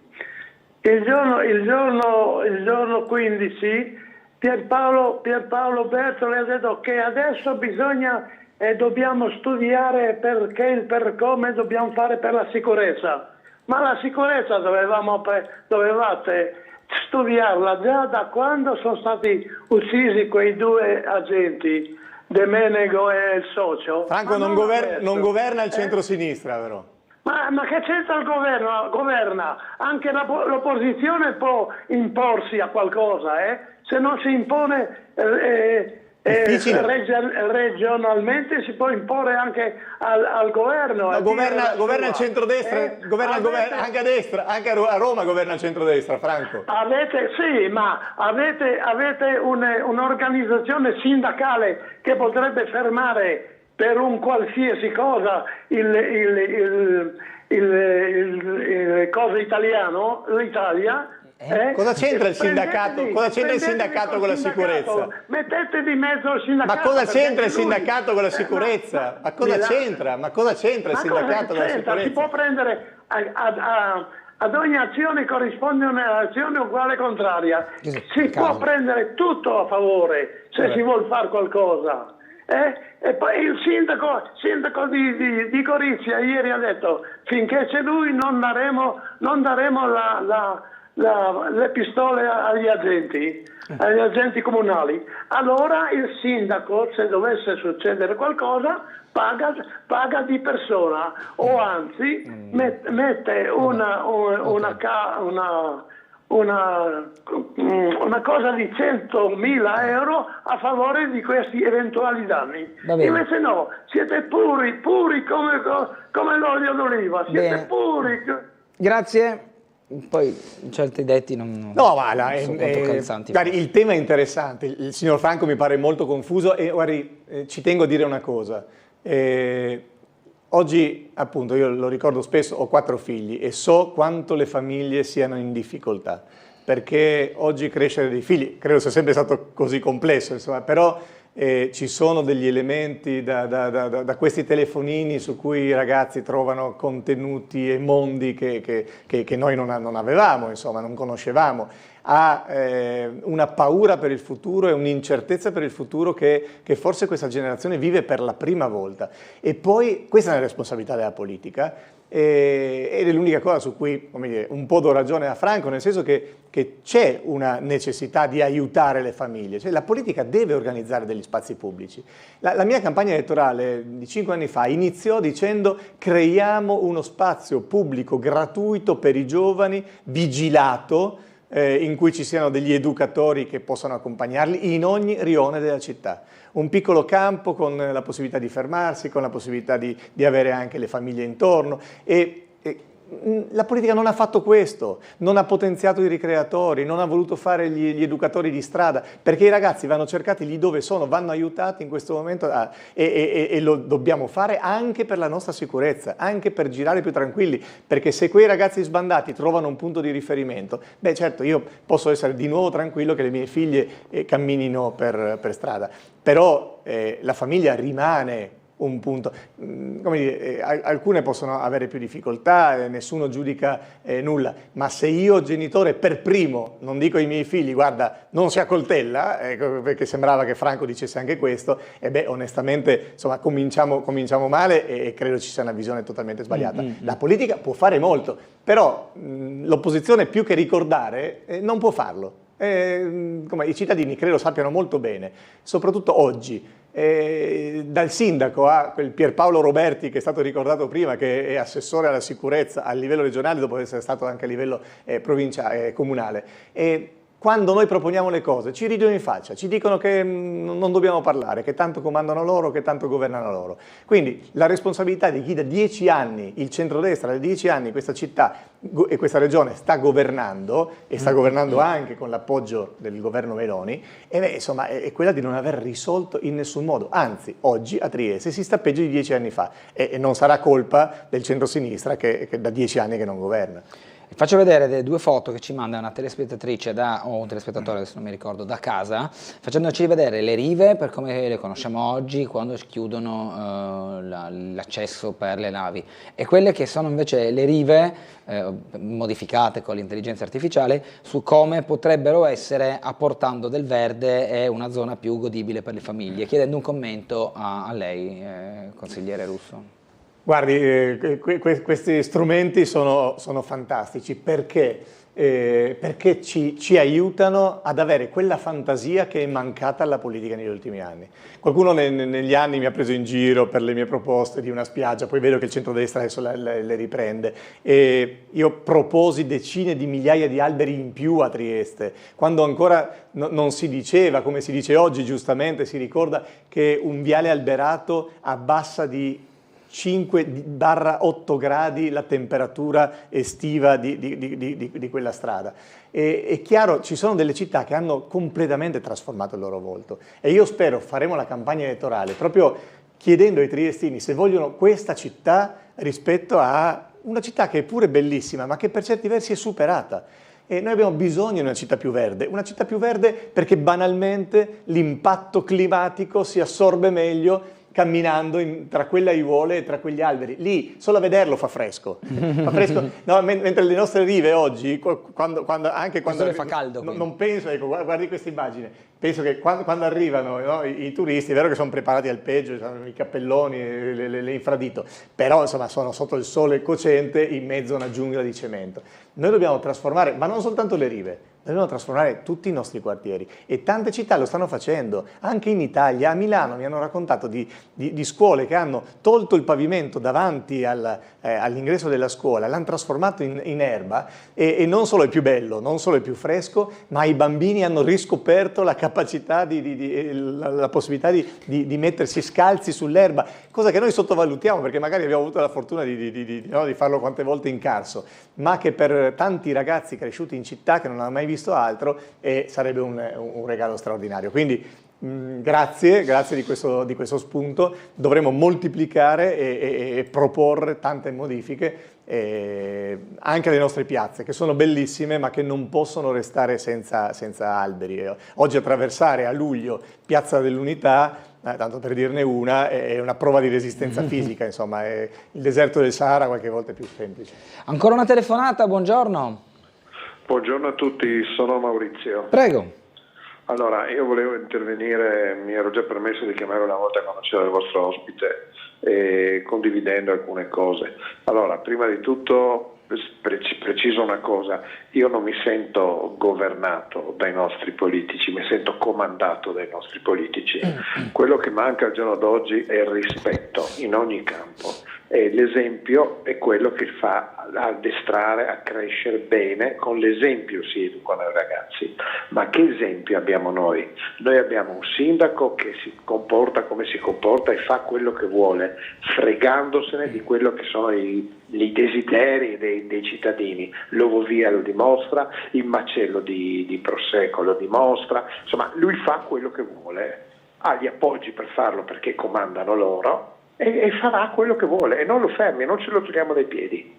Ecco, ma non è questo mi va anche bene, perché i triestini non pensano, i triestini seguono, senza capire, senza pensare. Adesso le dirò quanto sono, i miei concittadini, mi metto in mezzo anch'io, quanto sono stupidi. C'era il problema del ponte che non avevo capito se il ponte o Riviera di Campanelle. Sì. E un esponente della destra ha telefonato e per la prima volta gli ha detto la verità. Ha detto: guardi, mi hanno detto che ci vuole 1 anno e mezzo. Si sono arrabbiati perché gli hanno detto 1 anno e mezzo. Il triestino vuole sentirsi dire che la galleria di Piazza Foraggi veniva fatta in 1 mese e poi è durata 1 anno e mezzo, perché si comanda con 2 cose, caro signor Russo, che lei lo saprà perché è un politico, io no, io sono tutto altro. Per comandare ci vogliono 2 cose per vincere: 1, belle fiabe da raccontare; 2, la paura. Sa cos'è la paura? La paura è quella che proviamo tutti noi quando andiamo a fare i contratti per l'automobile, per l'assicurazione. Tu vai là, dici: mi assicura la macchina, sì, mi metto al minimo, e l'assicuratore ti dice: ma com'è il minimo? E se viene una grandinata come i Friuli, le rovina la macchina, o se ci mette la grandine. Ma lei ha sentito che episodi di violenza che ci sono? Metta anche gli atti vandalici, e se prende fuoco metta anche l'incendio. E così per la paura ci hanno portato a fare quello che vogliono. Addirittura ho sentito nella vostra trasmissione gente che proponeva non solo recintare, perché i problemi bisogna risolverli, non recintarli, ma addirittura una povera vecchietta parlava di mettere il filo spinato sulla ringhiera del terreno pubblico. Signora, mettiamo anche ogni 20 metri una torretta con sopra uno col mitra. No, non si può così, e soprattutto, e qua spezzo ancora contro i miei concittadini, di cui faccio parte, che hanno dimostrato come si comportano anche l'altro giorno a Barcola. È mai possibile Barcola, posto frequentato da tutti, uno palpa 2 ragazze e nessuno fa niente? Ma sa cosa fa? E sono gli stessi, io l'ho già detto in trasmissione, perché purtroppo per motivi miei personali seguo la trasmissione, ma perché non sono in giro per il mondo, ma vi rendete conto? Noi siamo la città dove quando c'è il morto al mare lo copri con l'asciugamano e continui a fare il bagno. È successo. Questi sono i triestini, per cui continuate, adesso si vendono tutto per i turisti, dopo i triestini, adesso se venderemo anche l'acqua, ossia, guardi, non so come dirglielo, e voi non potete opporci, perché non possiamo opporci neanche noi, ormai questi fa quel che vuoi. E quando ho telefonato in trasmissione ho detto questo, mi ha risposto: noi abbiamo vinto le elezioni e nessuno può opporsi. Ma speriamo in Dio che finissi di vendere tutto. Guardi che veramente io ho ammirato il sindaco Gabrovec tantissimo, perché ha avuto il coraggio di mettere la retromarcia e togliere i bottini delle scoarce. Di piazza non sai neanche dove sta la retromarcia. Ecco, mi scusi lo sfogo, amo Trieste, sono già intervenuto una volta con questo amore per Trieste e il consigliere Russo ha detto questo è molto così folklore. Sì, è vero, amo Trieste, sono triestino da generazioni, sono pronto a morire per la mia città e vederla trattata così mi dio il cuore di Trieste. Mi scusi, cerché di opporvi a qualcosa, ma in maniera civile.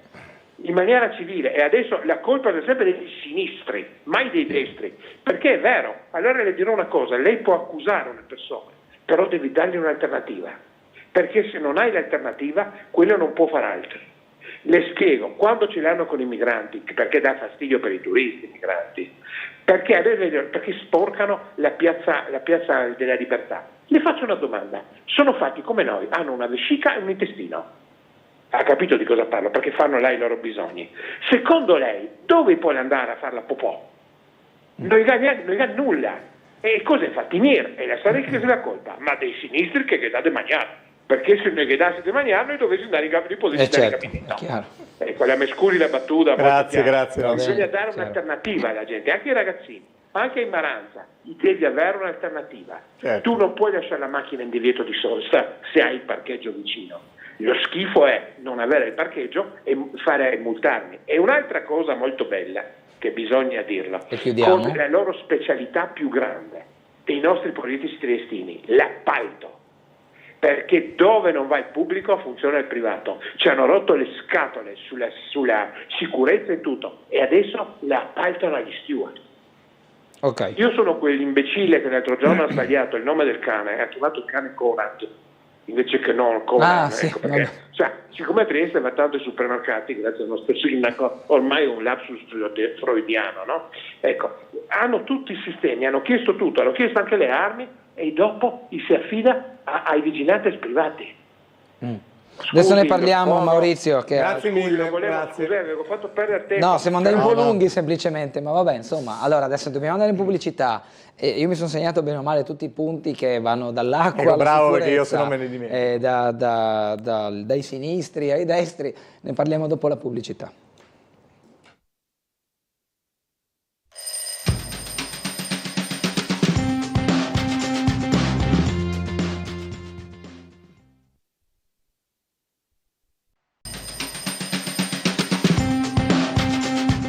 Torniamo in diretta con Sveglia Trieste, sempre in compagnia del consigliere comunale e regionale del Partito Democratico Francesco Russo.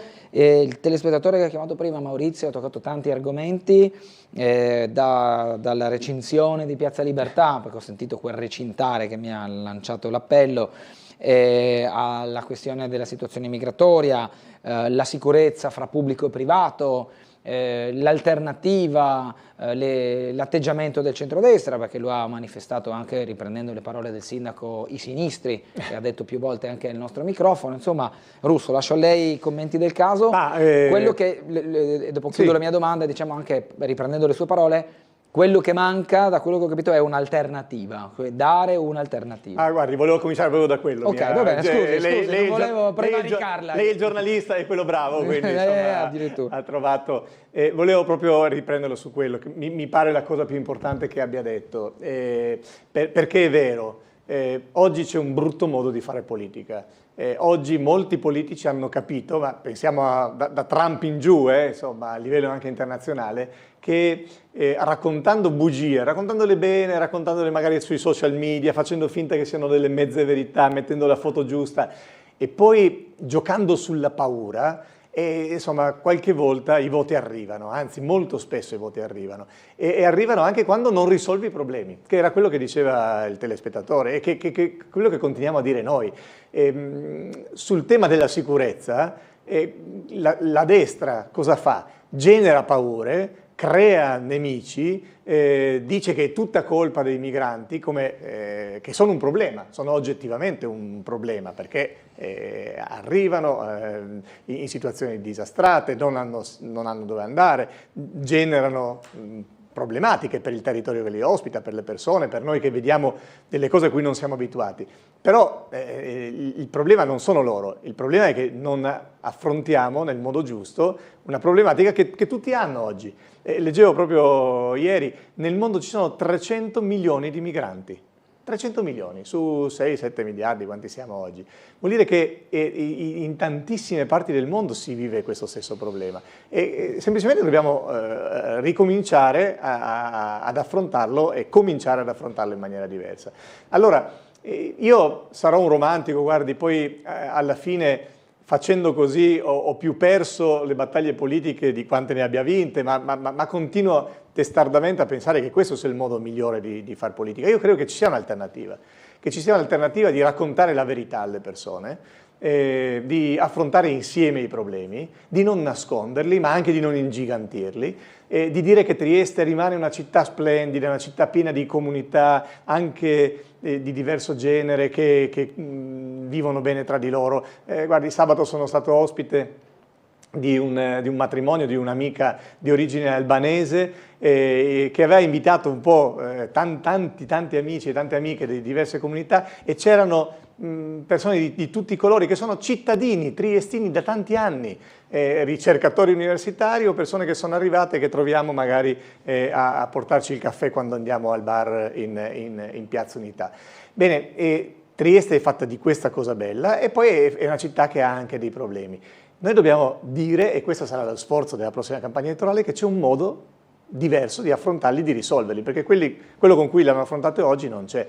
Penso a Piazza Libertà, ma l'hanno capito tutti, a parte io chiedo a chi ci sta ascoltando, vi pare che spendere 1.200.000 euro per recintare Piazza Libertà sia una roba seria?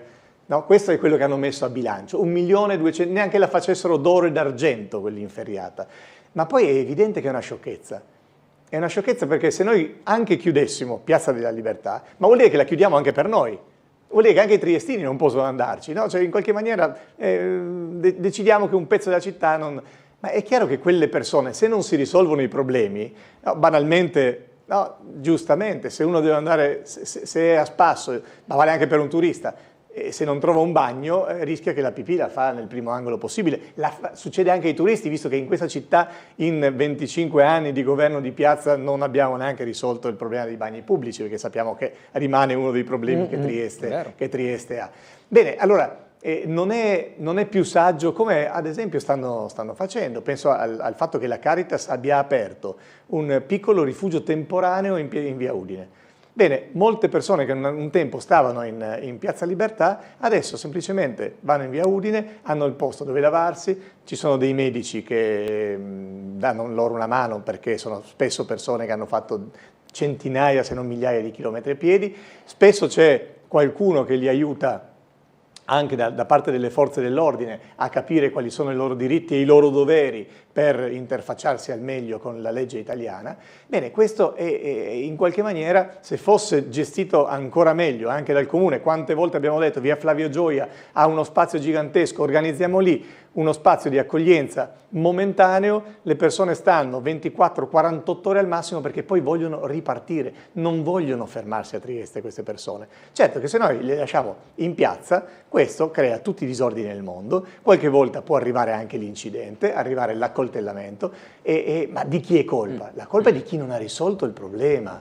La colpa è di chi non ha risolto. Le alternative ci sono, è come la foto di prima, vogliamo le rive così, tra l'altro sequestrate dai triestini perché ogni volta che arriva la nave della crociera, bellissima, quando ne arriva una sei contento, sei bella da vedere, sei orgoglioso, la seconda, la terza, poi la quarta volta quando non trovi parcheggio, quando sulle rive non si può più passeggiare, ma insomma dici ma questa è una città su misura dei triestini o soltanto su misura dei turisti? Ecco, sono tutta una serie di temi che dovremo affrontare insieme. La mia ambizione è che i triestini, sono più ottimista, ecco, di chi ha telefonato, i triestini sono intelligenti, sono stufi e hanno ragione di essere stufi perché sono stati presi in giro troppe volte, sull'Ovovia, su Piazza Foraggi, sul tram, sulla piscina terapeutica, quante prese in giro, quante dichiarazioni che si sarebbe fatto tutto presto.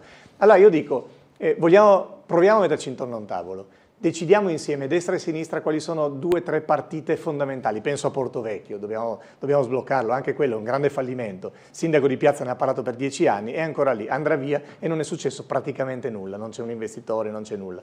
Allora, decidiamo quali sono le cose importanti e poi facciamole insieme, facciamo partecipare le persone, ascoltiamo i triestini e le triestine e facciamoli per la prima volta sentire coinvolti. Quella è la vera politica. Il resto è questa roba che ci sta spiegando Trump, ma che alla fine non risolve, non ci aiuta a vivere meglio nelle nostre città. Ma tutte queste cose lei le dirà da candidato? Io li dirò a prescindere, nel senso che le dico da tanti anni, le dico a oggi da vicepresidente del Consiglio regionale, da persona che come chi ha telefonato vuole tanto bene a questa città, davvero tanto. Se poi ci sono le condizioni, io l'ho detto, io sono a servizio, rimango a servizio, l'ho già fatto una volta la candidatura a sindaco, l'abbiamo sfiorata, l'abbiamo mancata probabilmente soltanto perché il centro-sinistra allora era diviso. Il grande vantaggio è che questa volta la coalizione di centro-sinistra ha lavorato molto bene, ha lavorato molto unita, si presenterà unita e ha le idee chiare, mentre dall'altra parte vedo un centrodestra che in questi anni ha litigato su quasi tutto e anche sulla vicenda dell'Ovovia, come vediamo oggi, non possono più portarla in aula perché si dividerebbero. Non c'è più una maggioranza a votare sull'Ovovia, ma questo è successo in molte altre cose, come a livello regionale c'è una guerra totale anche nei confronti del presidente Fedriga, che evidentemente è persona che ha rotto gli equilibri e rispetto al quale insomma, oggi tutto il centrodestra si interroga perché anche sapere quando si vota è un dubbio che tutti hanno. Perché? Perché non sanno qual è la poltrona su cui il presidente Fedriga andrà a sedersi. Si dice che tornerà a Roma, si dice che Salvini gli farà il dispetto di chiedergli di rimanere fino a fine mandato, qualcuno dice che vuole candidarsi sindaco, però capisce che è una politica che è legata soltanto alle singole personalità e al futuro dei singoli, non è una politica che va lontano. Centro-sinistra stavolta, una volta tanto, si presenterà unito e se ce ne sarà bisogno credo che non sarò l'unico a dare la propria disponibilità. Sentiamo un'altra telefonata, buongiorno. Buongiorno carissimi, una Prego. buona giornata al conduttore e al professor Russo. Prego. Un'osservazione per il professore e anche un suo parere su Catinara, su cui insisto.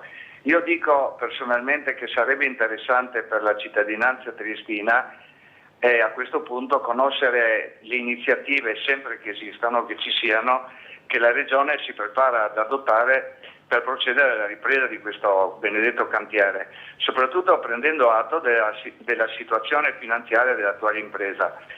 Ma sarebbe secondo me soprattutto doveroso da parte della Regione programmare anche rapide soluzioni alternative nel caso di un'accertata impossibilità della Rizzani Deca di riprendere i lavori in brevissimo tempo e quindi l'opportunità anche di esperire una nuova gara d'appalto.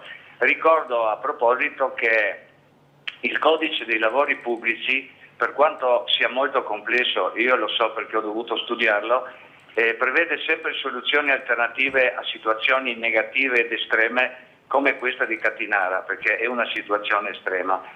Un discorso a parte poi merita, ma questo è il futuro, riguarda la verifica preventiva a monte dell'aggiudicazione con un accertamento sempre doveroso della situazione e della capacità economica e finanziaria delle imprese che partecipano a questi appalti. Un ente pubblico non deve essere condizionato da fattori finanziari che sono propri dell'interna aggiudicataria e quindi sarebbe necessario sempre effettuare una verifica proprio sulla base del codice dei lavori pubblici. Per quanto riguarda Catinara, alla fin fine ci rimettono i cittadini, ci stiamo rimettendo tutti noi e anche i politici, ma in questo caso ci rimette anche il buon nome della Regione e di tutte le strutture competenti che hanno operato, perché poi alla fine quello che succede è opera un po' di tutti. E poi ricordo che il sindaco ha competenze e voce nella sicurezza sanitaria della città e quindi un suo forte personale intervento potrebbe sicuramente, dico io, rafforzare la volontà dei cittadini per riavere un ospedale presentabile. Vi ringrazio, vi auguro buona giornata. A lei, grazie.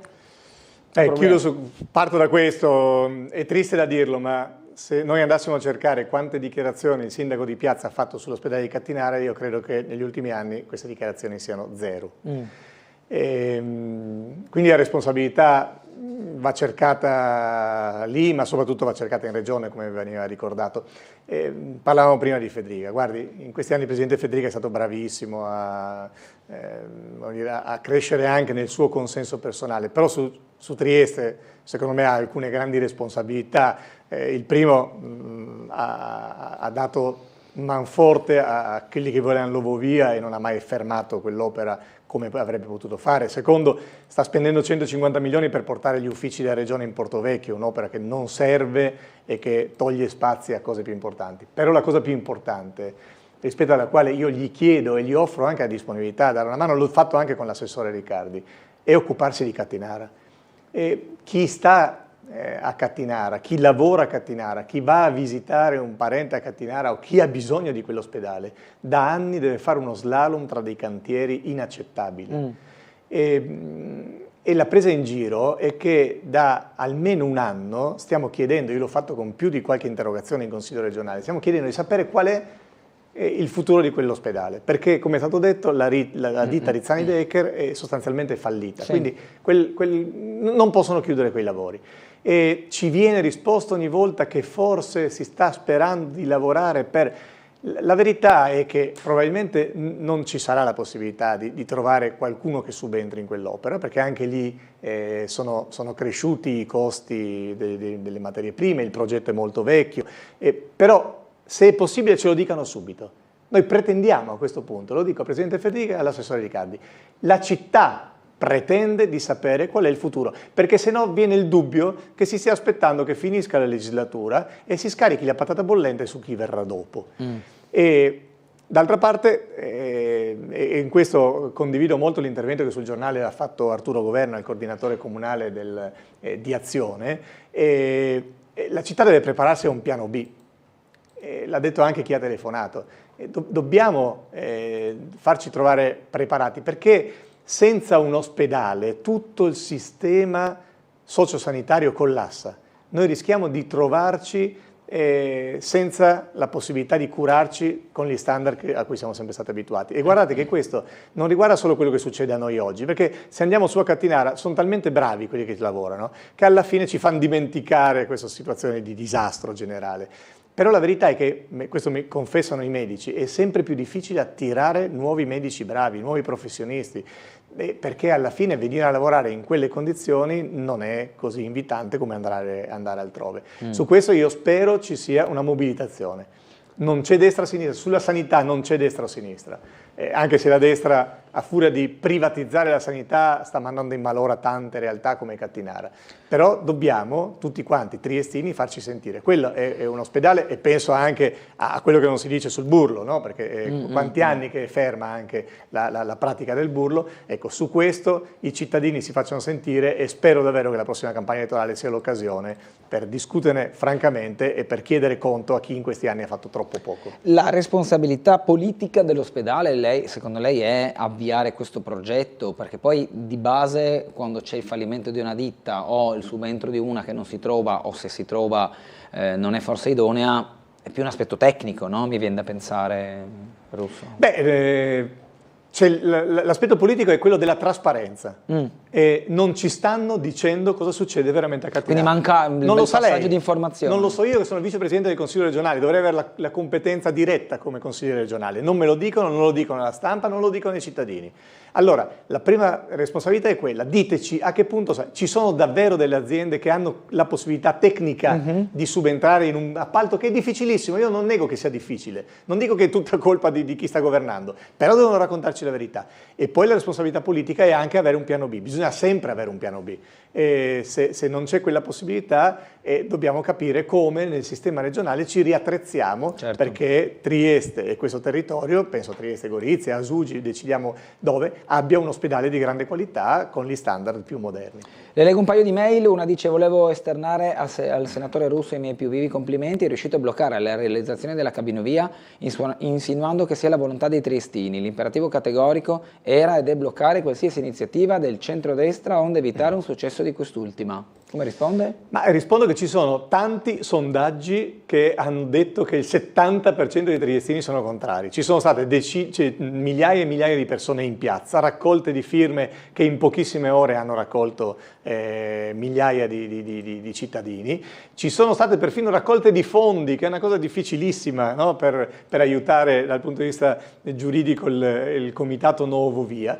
E quindi a me sembra che i cittadini si siano espressi. Basta entrare in un bar o invito la telespettatrice, entri in un bar, entri su un autobus e provi a chiedere cosa ne pensano dell'Nuovo Via. Se non fosse così, però lo dico, il centrodestra avrebbe accettato di fare il referendum. Siccome hanno sempre rifiutato di dare ai cittadini l'ultima parola, io credo che loro per primi sappiano che questa cosa non la vogliamo e che ormai non si può fare. Una mail dice: complimenti per il tempo concesso a questo telespettatore, l'ha scritto un po' di tempo, qualche minuto fa. Se tutti facessero il comizio come ha fatto questo signore, vi converrebbe chiudere la trasmissione ed ascoltare le Filippiche, scrive Loredana. Insomma, intanto stia tranquilla, primo. Secondo, sì, effettivamente il signore che ha chiamato prima Maurizio è stato lungo. Lo invito, se c'è ancora ascolta, la prossima volta, lui come a Franco che ha chiamato per primo e il Franco che ha chiamato per secondo, di essere più rapidi. Però detto questo, insomma, minuto più, minuto meno, non credo che siano questi problemi oggigiorno, onestamente. Sentiamo una telefonata, buongiorno. Sì, pronto, buongiorno, sono in linea. Prego. Un saluto a lei, alla redazione, gentile ospite, e a tutti i telespettatori di Tele4. Ci dica. Allora, io ho ascoltato molto attentamente quello che ha detto, diciamo, il signor Russo, no? E condivido, ma anche le virgole condivido, no? C'è però un però che mi lascia veramente profondamente perplesso, ed è questo però il fatto che anche lui, alla luce dei fatti, si dimostra di essere l'altra faccia di una stessa medaglia. Porto un esempio: la Monassi, che era, diciamo, il presidente dell'autorità portuale, aveva trovato 5 manifestazioni di interesse sul Porto Vecchio abbandonato, sporco, pieno di racchi, costo per la comunità zero, per recuperare l'area di almeno il 55% dell'area totale, di almeno, nei primi mesi del suo mandato. Poi costo per la comunità zero. Poi sono subentrati, se non sbaglio, vado a memoria, la Fiat e le Generali, che volevano anche loro prendersi un pezzo del vecchio sporco pieno di rati Porto Vecchio per farne, diciamo, un polo bancario, e sono stati accompagnati gentilmente alla porta. E poi ci sono state le varie vicissitudini, sempre, diciamo, che volevano prendersi il pezzo di porto diciamo, per fare attività economica, che naturalmente, diciamo, sono stati accompagnati alla porta.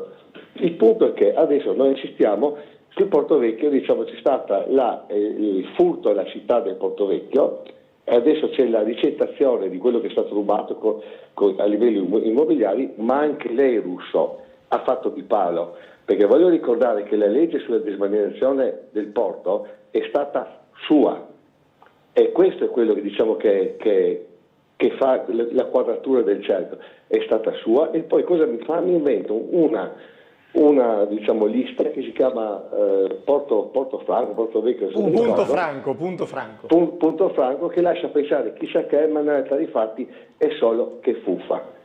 Allora, il punto è che neanche lei come rappresentante politico non va, perché si ricordi, lei ha sempre la responsabilità politica di essere stato il palo per il grande furto del Porto Franco Vecchio della città, e questi sono dati, perché le opportunità c'erano, bastavano volerle, e voglio ricordare che basta avere una classe politica di un certo spessore politico per poter avviare quel tipo di attività e risolvere tutti i problemi. Ma purtroppo come classe politica, parlando in generale, ci sono solo che dei nanetti, e questi sono i risultati, perché la città di Trieste, sì, è vero che i triestini sono simpatici, sono intelligenti, tutto quello, ma attualmente sono diventati dei nani cittadini, nani politici. Grazie, buongiorno.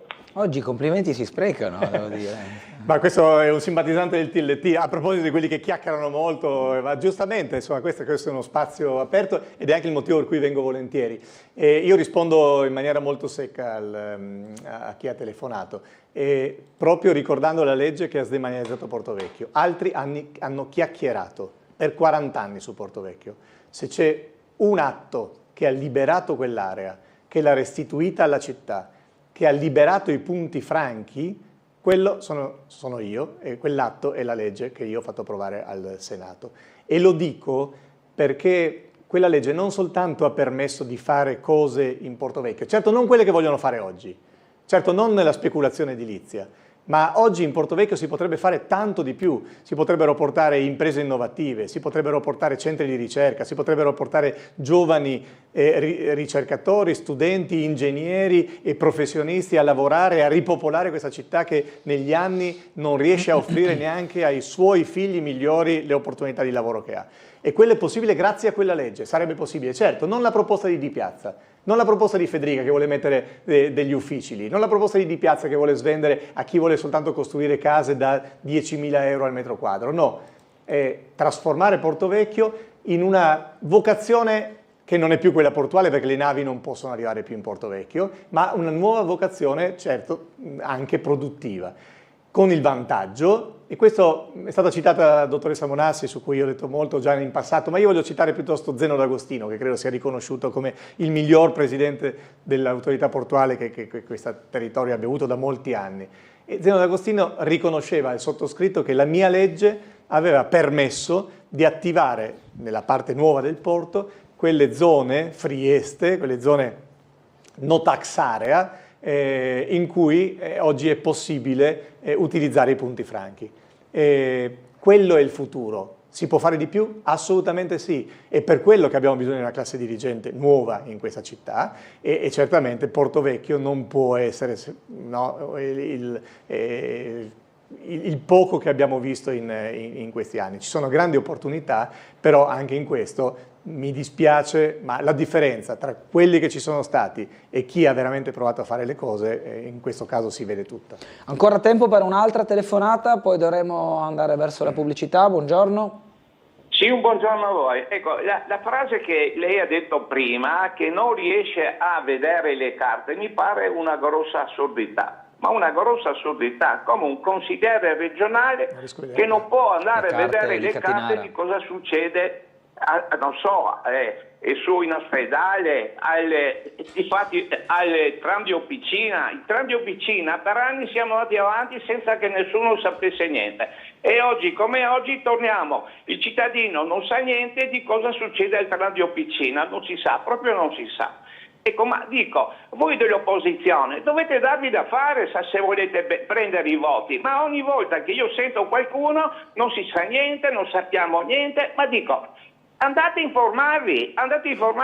Poi io le ho, a tempo addietro, le ho domandato un favore di fare qualcosa per il faro della Vittoria, che la torretta è completamente arrugginita e fa schifo e non è possibile che un monumento dei caduti del mare rimane in quelle condizioni. Non è stato fatto niente. Ha fatto qualcosa forse? Le domando. Grazie, buongiorno. A lei.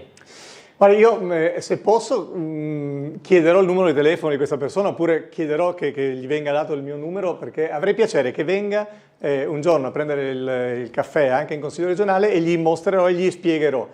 Anche le interrogazioni. Io ho fatto un'interrogazione settimana scorsa su Cattinara, a cui l'assessore Riccardi non ha risposto in aula. Lui dovrebbe darmi una risposta per iscritto, ecco, quella risposta non è ancora arrivata. E io non so quando arriverà e se arriverà.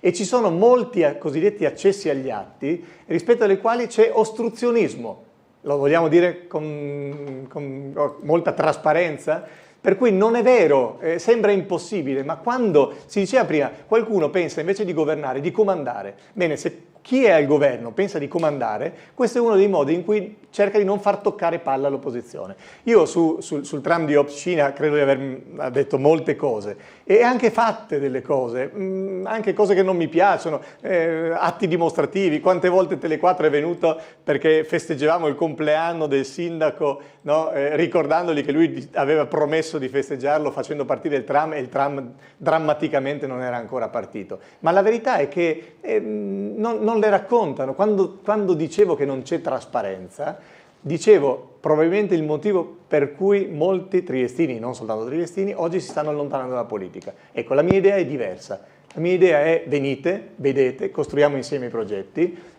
siamo qui a disposizione e dopodiché se ci darete la fiducia per governare, il nostro stile sarà diverso perché insomma si può anche dire che non si possono fare le cose, si può anche dire che i tempi sono lunghi. So che ai triestini o ai cittadini non fa piacere, però essere onesti, mi hanno insegnato così, forse non paga nel breve periodo, ma nel lungo periodo, anche in politica, è un modo per distinguersi e distinguersi in maniera positiva. Quando si deciderà il candidato, secondo lei, unitario del centro-sinistra? Estate, dopo l'estate? Entro l'estate. Entro l'estate? Sì.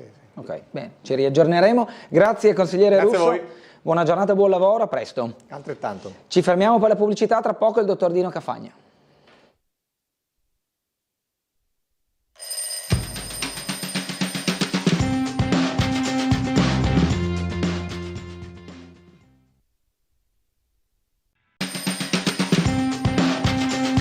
Ben ritrovati in diretta con Sveglia Trieste in compagnia del dottor Dino Cafagna, esperto di storia e cultura triestina. Ben ritrovato. Sì, buongiorno a tutti, buongiorno ascoltatori. Riprendiamo in mano il discorso dell'acquedotto e della storia degli acquedotti a Trieste, dottor Cafagna. Sì, vogliamo illustrare un po' come mai Trieste, cioè qual è il problema dell'approvvigionamento idrico di Trieste, ed è un discorso molto interessante. Altre volte abbiamo cominciato con i romani perfino, ecco, ricordando come Trieste sia sempre stata una terra, una provincia con poca acqua, per non parlare poi del Carso dove l'acqua è scarsissima. Quindi siamo solcati sì da torrenti, ma torrenti che non possono essere utilizzati come acqua potabile e infatti sono tutti quanti tombati, cioè sono presenti sotto, non lo sappiamo, non ci accorgiamo, ma sotto le strade che noi calpestiamo in qualche modo. Ecco. E sottolineare appunto che Trieste ha avuto un grande periodo, quello di sotto Roma, la Tergeste romana, 600 anni dove noi siamo stati molto bene perché la civiltà romana è una civiltà particolarmente progredita, ecco, e aumentando la popolazione è aumentata anche l'esigenza dell'acqua che fino a quel momento ci si doveva arrangiare con delle fontane, con delle sorgenti, con delle cisterne, eccetera, ma non era sufficiente. Ecco, aumentando la popolazione di Tergeste, i romani hanno costruito qualcosa come 3 acquedotti, di cui uno li conosciamo, quello di Rosanda, quello di San Giovanni e poi quello di Sette Fontane. Quindi 3 acquedotti che però sono stati, quando sono arrivati i barbari, 568 arrivano i Longobardi, hanno distrutto la città, hanno incendiato la città, ma hanno anche distrutto gli acquedotti. Chi è tornato innanzitutto si è trovato una città disastrata, incendiata, rovinata e non si è messo sicuramente a ricostruire gli acquedotti, anche perché la popolazione era piccola, ecco, non era più come quella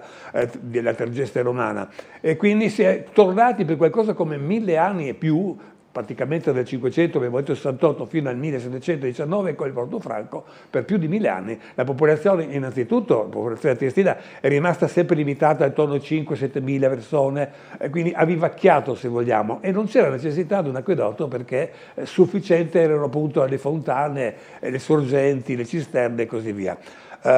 Viceversa, il secondo momento importante a Trieste è quello del Portofranco, no? All'inizio del Settecento Trieste è stata in qualche modo da Carlo VI confermata come città importante dal punto di vista portuale, diventerà il porto più importante del grande impero austriaco, ecco, per cui crescerà anche come popolazione, ma con la popolazione cresce anche l'esigenza dell'acqua, ecco, quindi l'acqua che tra l'altro ricordiamo non serve solo per bere o per cucinare per l'uomo, ma serve per attività industriali che con il Porto Franco aumentano in modo esponenziale e anche agricole. Quindi c'è sempre questa fame d'acqua che manca. Ecco, ci si arrangia. Abbiamo sottolineato come Maria Teresa riprende il vecchio acquedotto romano di San Giovanni e quindi abbiamo l'acquedotto di Maria Teresa che porta acqua ma sempre non a sufficienza, anche perché la popolazione aumenta esponenzialmente e quindi l'acqua non basta mai. Poi abbiamo trovato appunto l'acqua ad Aurisina e così via. E poi siamo arrivati all'inizio del Novecento in cui si sono trovate delle sorgenti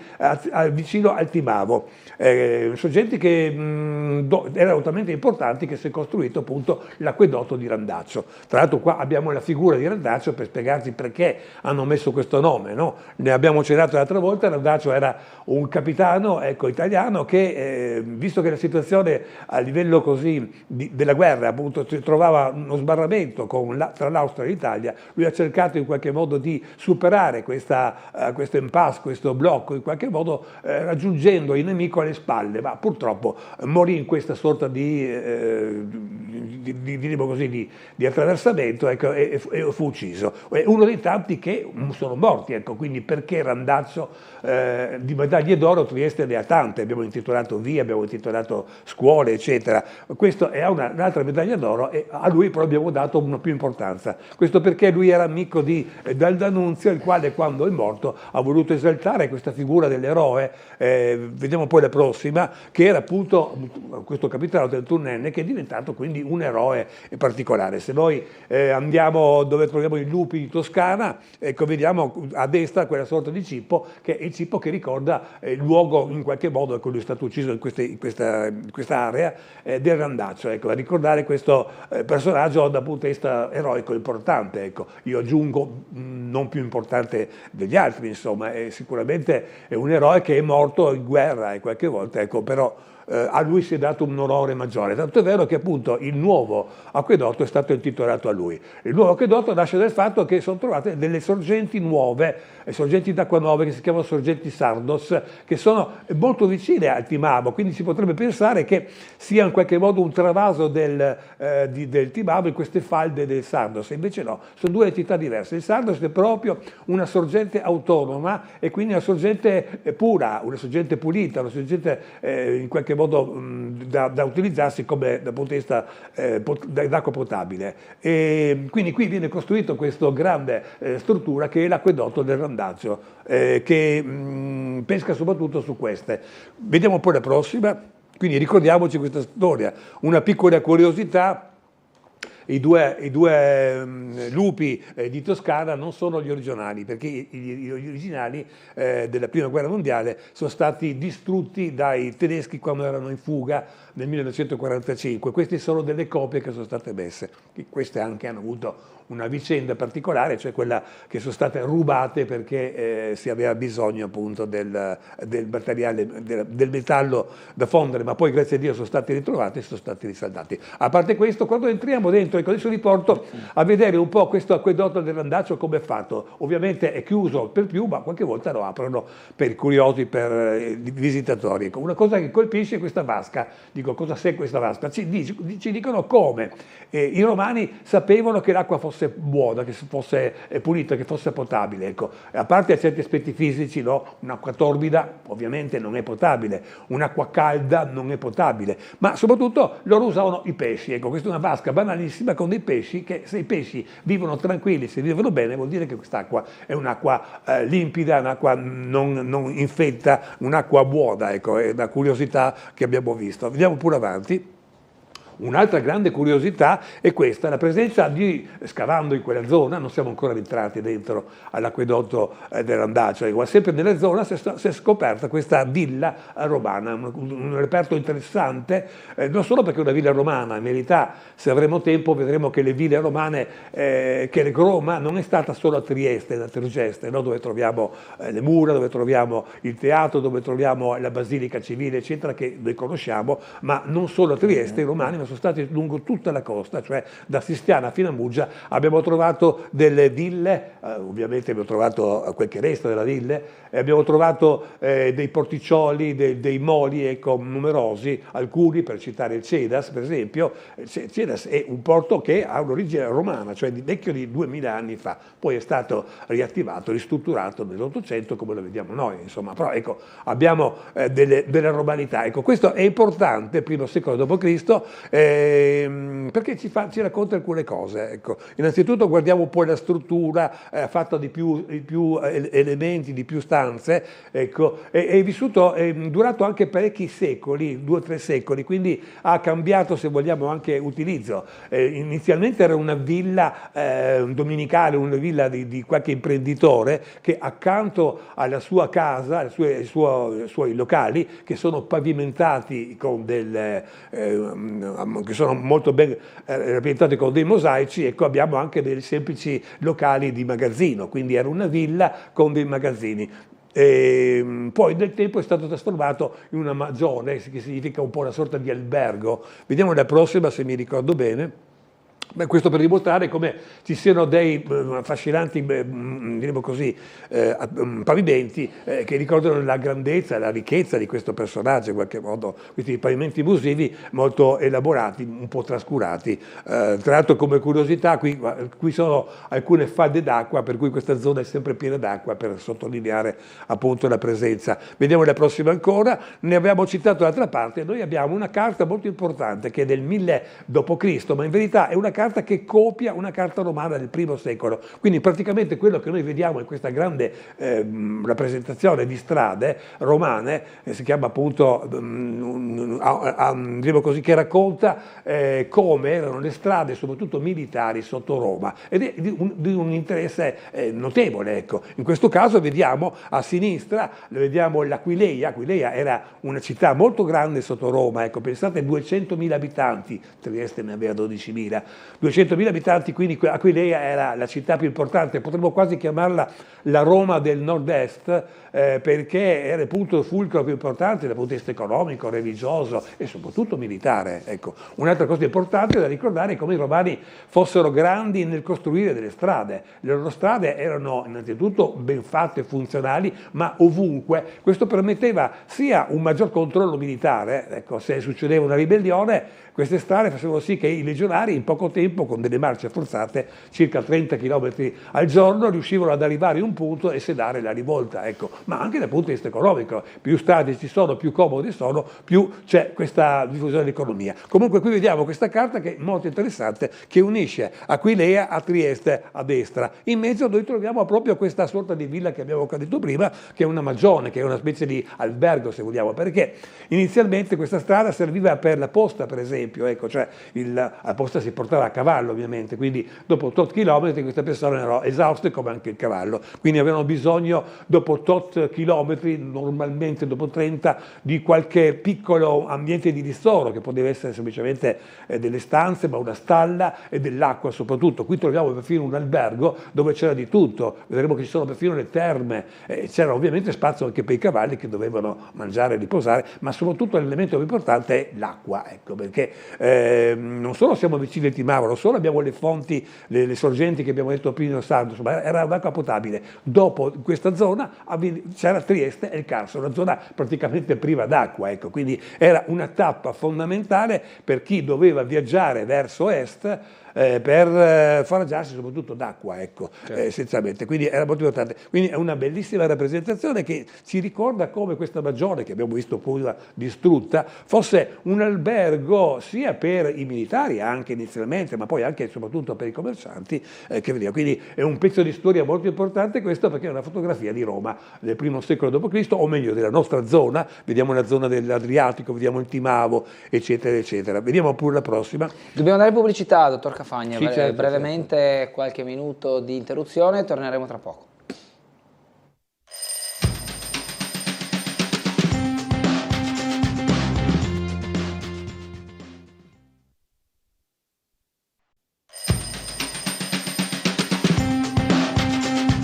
Riprendiamo la diretta con il dottor Dino Cafagna sulle acquedotti a Trieste.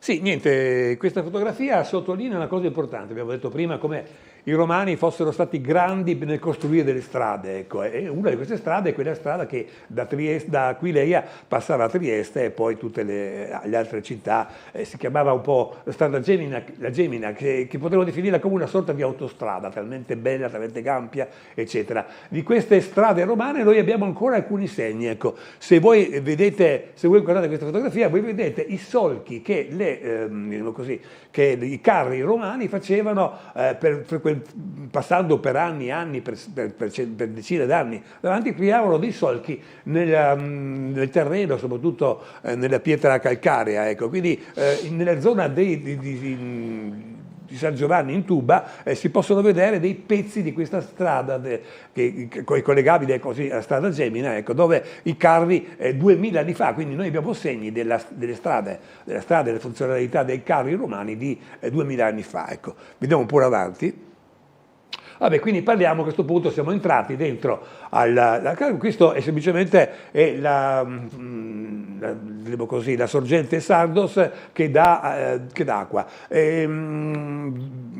L'acqua che noi possiamo, che l'acquedotto assorbe, pompa in qualche modo, lo fa soprattutto dal Sardos, lo potrebbe fare anche col Timavo, ma il Timavo è un fiume molto grande, molto importante, ma ha alcuni elementi da sottolineare. Innanzitutto nasce in Slovenia, ecco. Per un certo periodo in Slovenia le industrie di allora scaricavano nel Timavo, schiavavano i loro rifiuti in qualche modo, quindi è un'acqua che nonostante faccia 40 km in profondità non è sempre perfettamente limpida e quindi va depurata. È un'acqua quindi un po' impegnativa, mentre il Sardos è un'acqua pura, limpida, la puoi utilizzare subito. Il Timavo non viene utilizzato, ancora oggi non viene utilizzato se non in casi estremi, quando in qualche modo ci sia una siccità estrema. Quindi il Timavo, per quanto siamo vicini al Timavo, non rientra nell'interesse o non è utilizzato in pieno, diremmo così, dall'acquedotto del Randazzo in qualche modo, ecco. Da sottolineare come il Timavo è un fiume molto affascinante, ecco, perché nasce ma poi si approfondisce nel Carso e lui ha scavato nel Carso della pietra delle profondità notevoli, ecco. L'altra volta abbiamo parlato della profondità dell'abisso di Trebiciano, no? Cioè il fatto che si è scavato, si è cercato di raggiungere il fondo di questo abisso dove si pensava, e difatti si è trovato, la presenza del Timavo, 300 metri di profondità. Quindi pensate quanto ha scavato nel tempo, parliamo di centinaia, milioni di anni, cioè un tempo che la nostra mente anche non riesce perfettamente a collegare, ecco. È un fiume che scorre in grande profondità ed esce essenzialmente appunto a livello del San Giovanni del Timavo, ma non è un'acqua perfettamente limpida e necessita di una grande filtrazione, di depurazione che ha un certo costo. Comunque anche questa sorgente del Sardos nel tempo non è mai stata molto importante. Vediamo la prossima, se mi ricordo. Ecco, questo sì. È una vecchia fotografia, quello che avete visto prima è quello che è oggi, ecco. In fondo noi vediamo il mulino Sardos, perché si chiamava Sardos perché i proprietari si chiamavano Sardos, è il mulino che ha dato il nome appunto a queste sorgenti che sono molto importanti. Quindi una vecchia fotografia come era prima dell'avvento dell'acquedotto. Andiamo pure avanti. Vabbè, questo ci vuole molto. Possiamo ampliare a sinistra.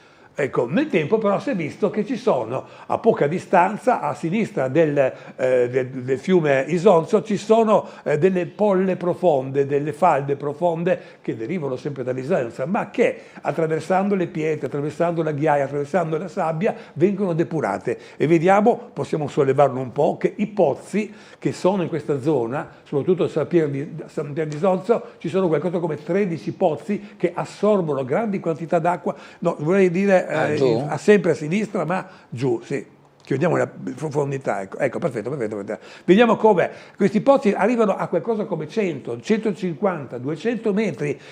Cosa significa questo? Che più profonda è l'acqua, più è depurata, più non è infetta in qualche modo. Difatti quest'acqua è proprio da subito utilizzabile e viene pompata da questi 13 pompe che noi troviamo a San Pier di Isonzo in grande quantità, parliamo di milioni di litri che possiamo assorbire al giorno e che vengono trasportati tranquillamente veramente appunto in questo punto essenziale che è in qualche modo l'acquedotto di Randazzo, dove troviamo una grande vasca che la raccoglie tutta. Vediamo in questa foto ovviamente i vari pozzi che assorbono tutto, e poi come a livello dell'acquedotto, l'acquedotto prende l'acqua dal Sardos e qualche volta, se necessario, anche del Timavo. Possiamo dire che l'80% dell'acqua che i triestini usano è del Isontine, in qualche modo, mentre solo il 20% è carsolina del Sardos. Quindi possiamo ringraziare queste pozze dell'Isonzo perché possiamo ricavare della grandi quantità d'acqua, un'acqua molto pura, molto oligomineraria, tra l'altro, molto ben da utilizzabile dal punto di vista potabile. Vediamo pure avanti. Ecco, bravo, perfetto, questo ancora vedo, ancora questo. Vedremo fra poco che l'acqua viene pompata in due grandi serbatoi che si chiamano torri piezometriche, che vediamo. Ecco, una è quella di Sistiana che vediamo, ma la fotografia la vedremo fra poco. Quando noi andiamo verso Sistiana vediamo questa sorta di torre bianca sopra. Quella è la torre piezometrica di Sistiana, che ha una funzione di raccogliere l'acqua e di spedirla poi in città. In verità ce ne sono due di torri, l'altra si chiama Torre Petrina, la troviamo per esempio quando arriviamo dal vallone di Gorizia, la vediamo, ecco, molto, molto vicino, ma non è la stessa ovviamente, ne sono due, perché una porta l'acqua tramite una tubatura terrestre a Trieste, l'altra tramite una tubatura che vedremo fra poco, un acquedotto marino sotto l'acqua in qualche modo, ecco. Vediamo poi la prossima ancora. Arrivato queste tubature, la tubatura che porta l'acqua a Trieste passa tra l'altro sotto la costiera ed è una tubatura di 90 centimetri, quindi quasi 1 metro di diametro, e l'altra, quella marina, di circa 1,3 m, circa più di 1,5 metri, ecco, circa 1,5 metri.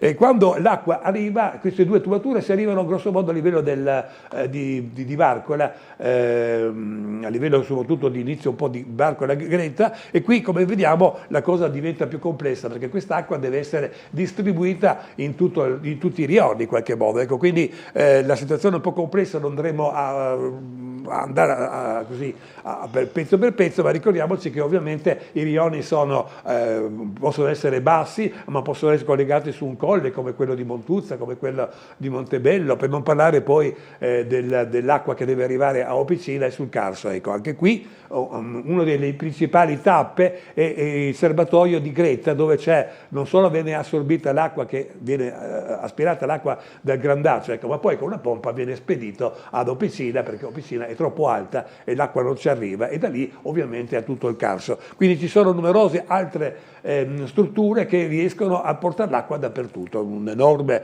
labirinto, come vediamo, molto complesso, molto interessante. Vediamo un po' la prossima. Beh, allora sì, quest'acqua che arriva dall'Isonzo viene così momentaneamente raccolta in un grande recipiente dove ci sono milioni di litri d'acqua prima di essere depurata. Ecco, se si passa si vede questo prato, in verità sotto c'è un grande serbatoio e ci sono questi camini. Che cosa sono questi camini? Beh, l'acqua ha dell'aria all'interno, no? Quindi quando arriva tutta questa quantità di acqua arriva anche la quantità d'aria. Se fosse chiuso questo serbatoio esploderebbe. Perché non esploda? Si usano questi camini che servono per sfiatare l'aria dell'acqua, e quindi questo è una curiosità, ecco, questo serbatoio che è mimetizzato. Vediamo pure avanti.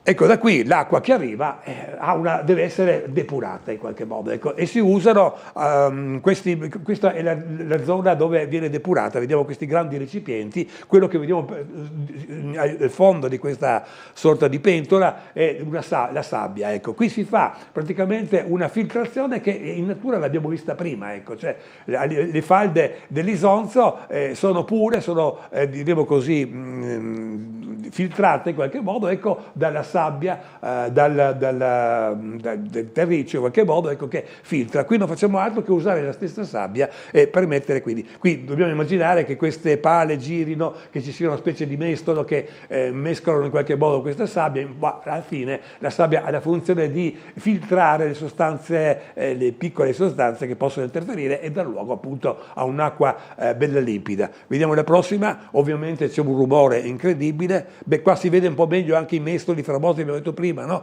La terra sotto, la sabbia sotto, l'acqua che ci passa sopra e questo mescolo che mescola in continuazione. Queste però sono delle strutture vecchie, vediamo la prossima, perché questi sono i filtri nuovi. Per i filtri vecchi che si usavano fino a una decina di fa e dovevano aver bisogno del personale presente che doveva manipolare le varie valvole, eccetera, quindi deve essere tutto automatico. Queste sono le nuove, ma il meccanismo è sempre quello, filtraggio dell'acqua tramite la sabbia e quindi rendere l'acqua più pura possibile.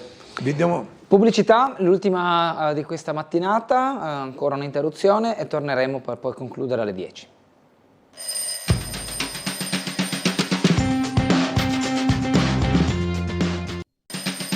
Prima? Non l'ho pensata questa. Bene, concludiamo allora questa mattinata, ancora 23 minuti circa. Dottor Cafagna, siamo all'interno dell'acquedotto di Randazzo. Abbiamo detto come c'è questo recipiente, abbiamo detto come viene filtrata finalmente dell'acqua pura. Tra l'altro non basta soltanto filtrare l'acqua, bisogna anche aiutare in qualche altro modo. Si usa cioè del cloro, ecco, di una piccola quantità di cloro che ha una funzione disinfettante. Anche se l'acqua è batteriologicamente molto ben controllata, ricorderei che quest'acqua 24 ore su 24 si analizza dal punto di vista dell'aspetto chimico, fisico e soprattutto batteriologico. Ecco, 24 ore. Quindi l'acqua del rubinetto del Grandaccio è un'acqua sicuramente certificata pura, ecco, quindi quando noi apriamo un rubinetto troviamo un'acqua che è sicuramente pura, ecco, anche se poi usiamo le famose bottiglie d'acqua minerale e così via, però ricordiamoci che quest'acqua viene controllata e si mettono questa piccola dose di cloro che ha una funzione. Se casomai, abbiamo visto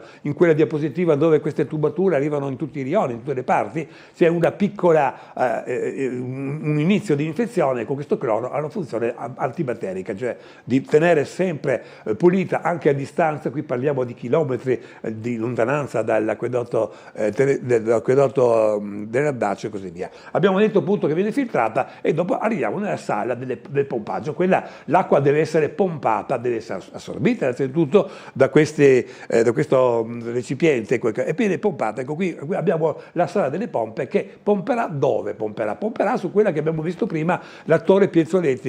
Ecco, quindi è una sala molto importante, tra l'altro molto numerosa, che deve pompare con forza fino a questa torre piezoelettrica. Vediamo se me la ricordo. Sì, questa è la torre piezoelettrica di Sistiana che vediamo. Ecco, che significato ha? La pompa ovviamente spinge l'acqua in continuazione in qualche modo, però la quantità di acqua che arriva a Trieste deve essere regolata. Questo è un recipiente, enorme recipiente, che si riempie ovviamente di acqua, che manda quindi un flusso continuo alla stessa pressione. Vedremo secondo appunto la teoria dei vasi comunicanti il modo, le sue caratteristiche. Vediamo ancora la prossima. Ecco, per chi non si ricorda dove è, quando si passa per andare verso Sistiana, vediamo questa torre bianca che ha questa funzione puramente di controllare, di mantenere, diciamo così, contenere quest'acqua e di spedirla a una pressione stabile a Trieste. Ecco, vediamo ancora un'altra. Questa è la Dossopetrina, cioè quell'altro tipo di quell'altra torre piezometrica che va a fornire quell'acquedotto marino che non so se vedremo. Ecco. Vediamo un po' la prossima. Ecco, perfetto, allora allarghiamo. Questo è un riassunto di quello che abbiamo detto prima. Come viene mandato? Ecco, al centro vediamo l'acquedotto Randaccio che prende l'acqua da San Pier di Isonzo, alla sinistra dell'Isonzo, quindi queste pozze che sono filtrate, che hanno dell'acqua pura in grande quantità, si parla di milioni d'acqua, quindi in qualche modo se Trieste ha sofferto per secoli la sete, possiamo dire che grazie a Randaccio e a queste nuove diremo così, tubature, l'acqua è un'acqua molto abbondante, possiamo far fronte alle richieste che tra l'altro sono anche abbastanza importanti, perché leggevo che a Trieste ogni persona consuma qualcosa come 250 litri d'acqua al giorno.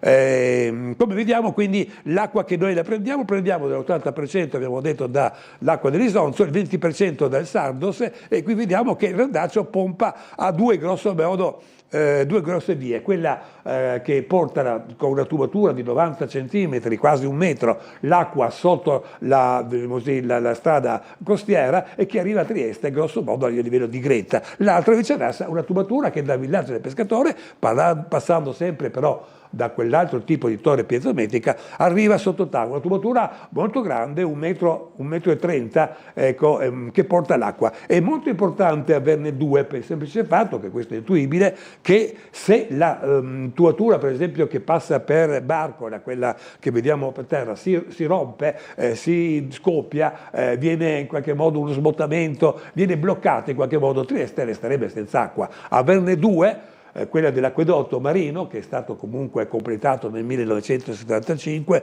quindi non molto tempo fa, l'acquedotto marino fa sì che l'acqua comunque arrivi, quindi averne due è importante.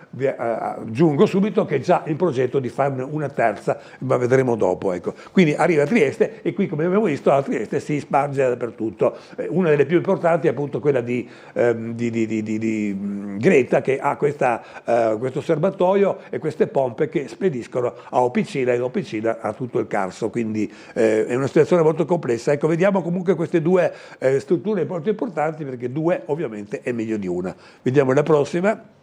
Ecco, come funziona?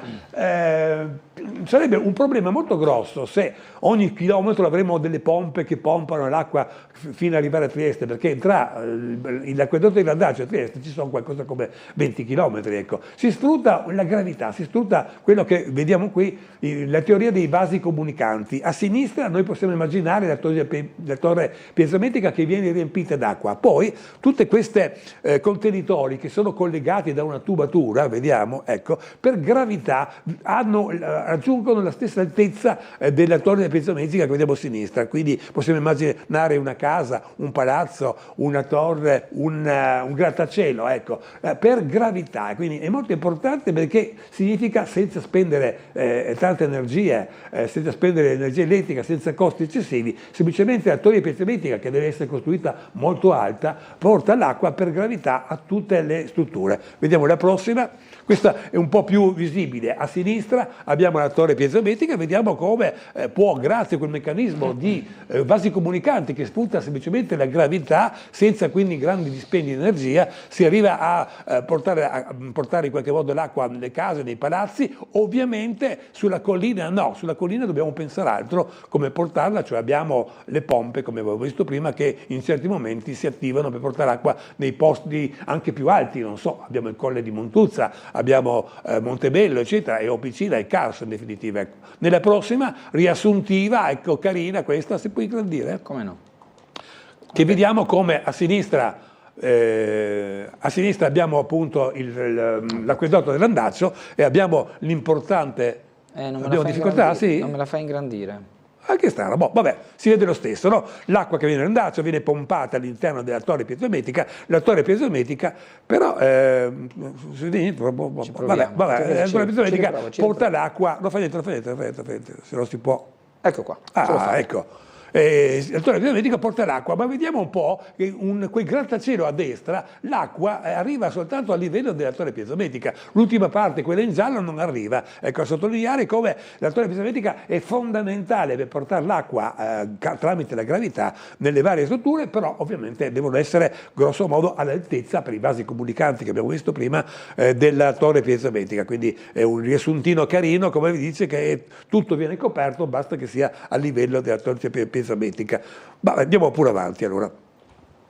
Beh, queste sono delle fotografie molto carine che dimostrano, siamo nel 1929, vediamo come le tubature che dal Randaccio vengono a Trieste passino sotto la strada costiera. Qui siamo a Barcola, vedete in fondo anche il castello di Miramare, e vediamo come quello che oggi noi è una strada comune che ci passiamo comunemente, una volta era scavata, quindi ancora oggi sotto la strada di Barcola, sotto la strada costiera, ci sono queste tubature che portano l'acqua. È un disastro se si rompono, ecco, perché dobbiamo interrompere anche la viabilità. Vediamo la prossima, anche questa è carina, in cui si vede il passaggio proprio per Barcola. In fondo a destra vediamo il CEDAS, vediamo il porticciolo del CEDAS, ecco. Quindi sono fotografie che non tutti conoscono, ecco. Sotto la strada per Barcola, sotto la strada costiera, passa questa grande tubatura 90 cm che porta l'acqua a Trieste, quindi importante. Ovviamente parallelamente, questo non abbiamo fotografie, c'è ovviamente l'acquedotto marino che porta ancora più acqua e abbiamo un po' diversificato. Vediamo un po' la prossima.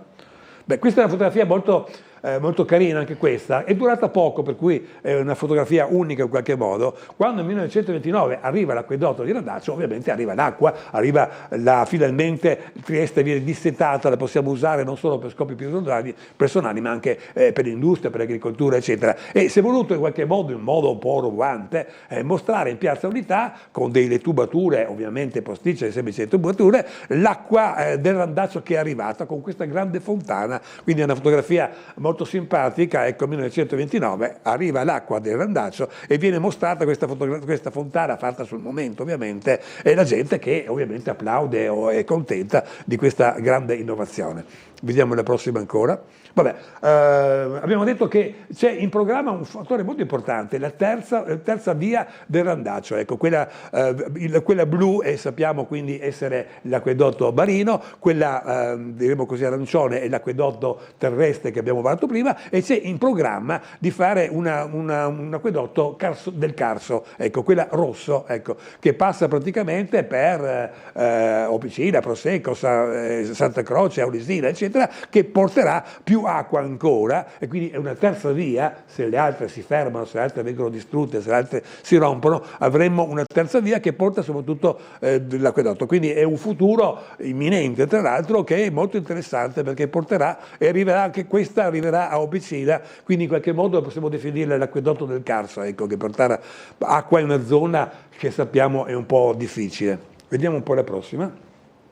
Vabbè, una piccola curiosità: vicino alla torre piezometrica di Sistiana, qualche decennio fa si è trovato una persona molto attenta, aveva visto il Carso è pieno di sassi, di grumini sassi, di muretti, eccetera, aveva visto una cosa strana, che vicino alla torre piezometrica c'era un qualche cosa che assomigliava a una casa, ecco. Lui ha tirato via tutte le erbe, tutte le cose, e ha scoperto questa che è una casa romana.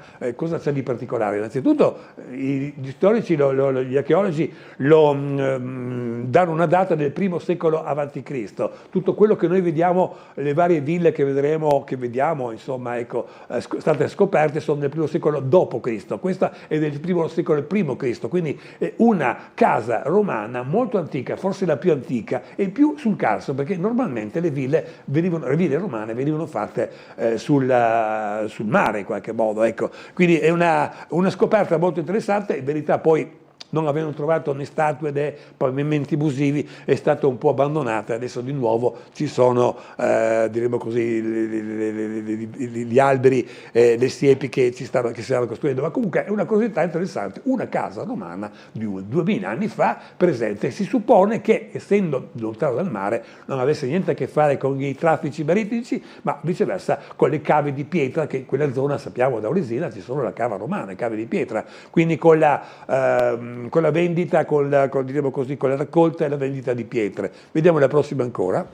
E questo ci permette brevemente di riassumere una cosa molto, molto affascinante. Ecco, come abbiamo detto prima, la romanità non era soltanto la presenza romana, non solo a Trieste, dove noi sappiamo che c'era, ma era presente in tutto l'arco, da Timavo in qualche modo fino a Muggia. E qui sono segnalate le ville o i porti, i porticcioli o i moli che sono stati trovati, che sono sopravvissuti alla distruzione urbanistica.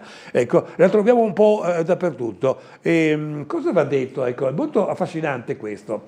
Quando il i romani sono passati da queste parti, hanno conquistato queste terre, ecco, alla fine dovevano in qualche modo premiare i legionari che andavano in pensione. Come li premiavano? Noi oggi daremo una pensione, una liquidazione, quella volta viceversa, a parte il costo notevole, Roma pensava di non dargli soldi ma di dargli i terreni. Questi terreni che sono stati appena conquistati non costavano niente a Roma innanzitutto, ma davano in qualche modo una soddisfazione a questi legionari, a seconda anche del grado, no? Perché è chiaro che un generale aveva un terreno più prezioso e più grande, il soldato qualcosa di meno, ma questi legionari erano interessati ad avere questi terreni per coltivare, per attivare una certa attività agricola ed economica, ecco, per cui si costruivano queste ville, e abbiamo numerose ville, ecco, una delle più importanti, ne avevamo cenato molto tempo fa, è la villa di Barcola, 200 metri con sauna, con stanze per ospiti, con il molo, eccetera, una villa con dei pavimenti musivi che noi siamo riusciti a conservare, li vediamo a San Giusto, nel lapidario San Giusto, vediamo anche delle statue che sempre vediamo tenuto, perché purtroppo la proprietà era privata e quindi hanno dovuto ricoprire tutto, ecco, ma il grosso è stato fotografato, visto e salvato. Quindi solo per dire come questa intelligenza romana di dare in mano a dei legionari, a delle persone esperte in qualche modo, questi terreni per coltivarli, e da qui loro ovviamente producevano cosa? Un po' di tutto, vino, olio, ma anche i sassi. Abbiamo visto che prima c'era l'industria del marmo, abbiamo visto che c'era ad Auresina c'era la cava romana e tante altre attività, ma c'era ancora un'altra cosa interessante, che questi legionari ovviamente, se il nemico dovesse attaccare di nuovo quelle terre, questi legionari erano già esperti e sapevano almeno inizialmente raccogliersi, radunarsi e combattere il nemico, quindi avevo questa anche funzione di mantenere salde anche dal punto di vista militare queste strutture, per cui si capisce come tutte queste attività, ricorderei come Cedas che noi vediamo oggi, appunto abbiamo detto prima, ha 2000 anni, ecco, l'abbiamo trovato a Grignano, sul Timavo e così via, perfino a Muggia, dove ancora a Muggia, Punta Sottile,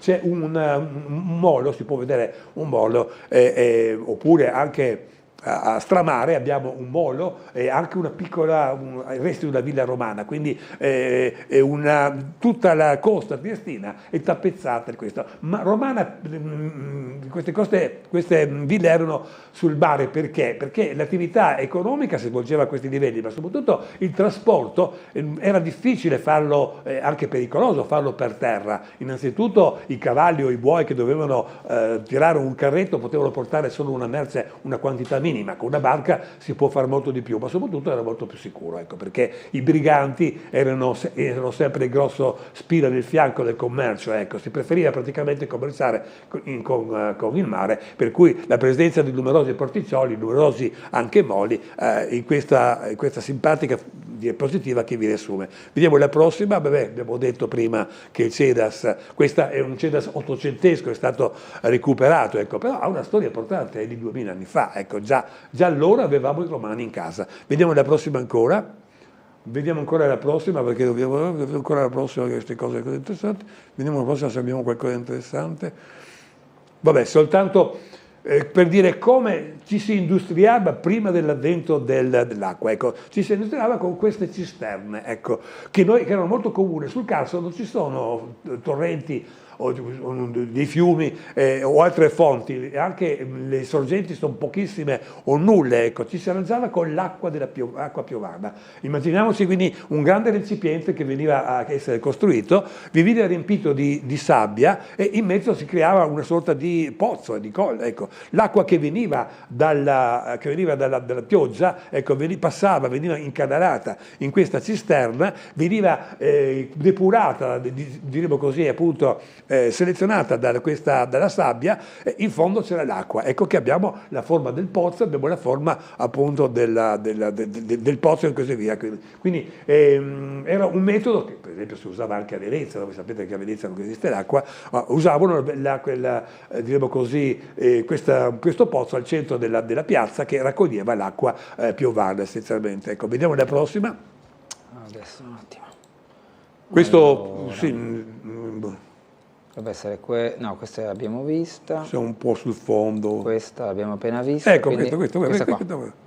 Sì, È curioso, nel caso è una fotografia molto curiosa. Noi oggigiorno l'acqua piovana deriva dall'acqua che cade a terra, ecco, ma soprattutto l'acqua si usava, diremo soprattutto nel Carso, l'acqua che proveniva dalle grondaie delle case. Ecco. Ma questa foto è curiosa perché? Perché le grondaie normalmente vengono fatte con dei tubi così di metallo, di plastica, eccetera, ma la povertà del Carso era tanto importante, ma quello che non mancava erano le pietre. Quindi qui abbiamo delle grondaie di pietra molto carine, come si vede, ecco, che facciamo parte dell'archeologia industriale, se vogliamo, ecco, di tanto tempo fa, in cui l'acqua veniva sì raccolta, ma veniva utilizzata con delle grondaie di pietra. Questa è una figura molto bella e vediamo dove arriva. Ecco, arriva esattamente in quella cisterna che abbiamo detto prima e come l'acqua appunto veniva filtrata dalla sabbia e al centro abbiamo quello che abbiamo visto prima, il pozzo che permetteva appunto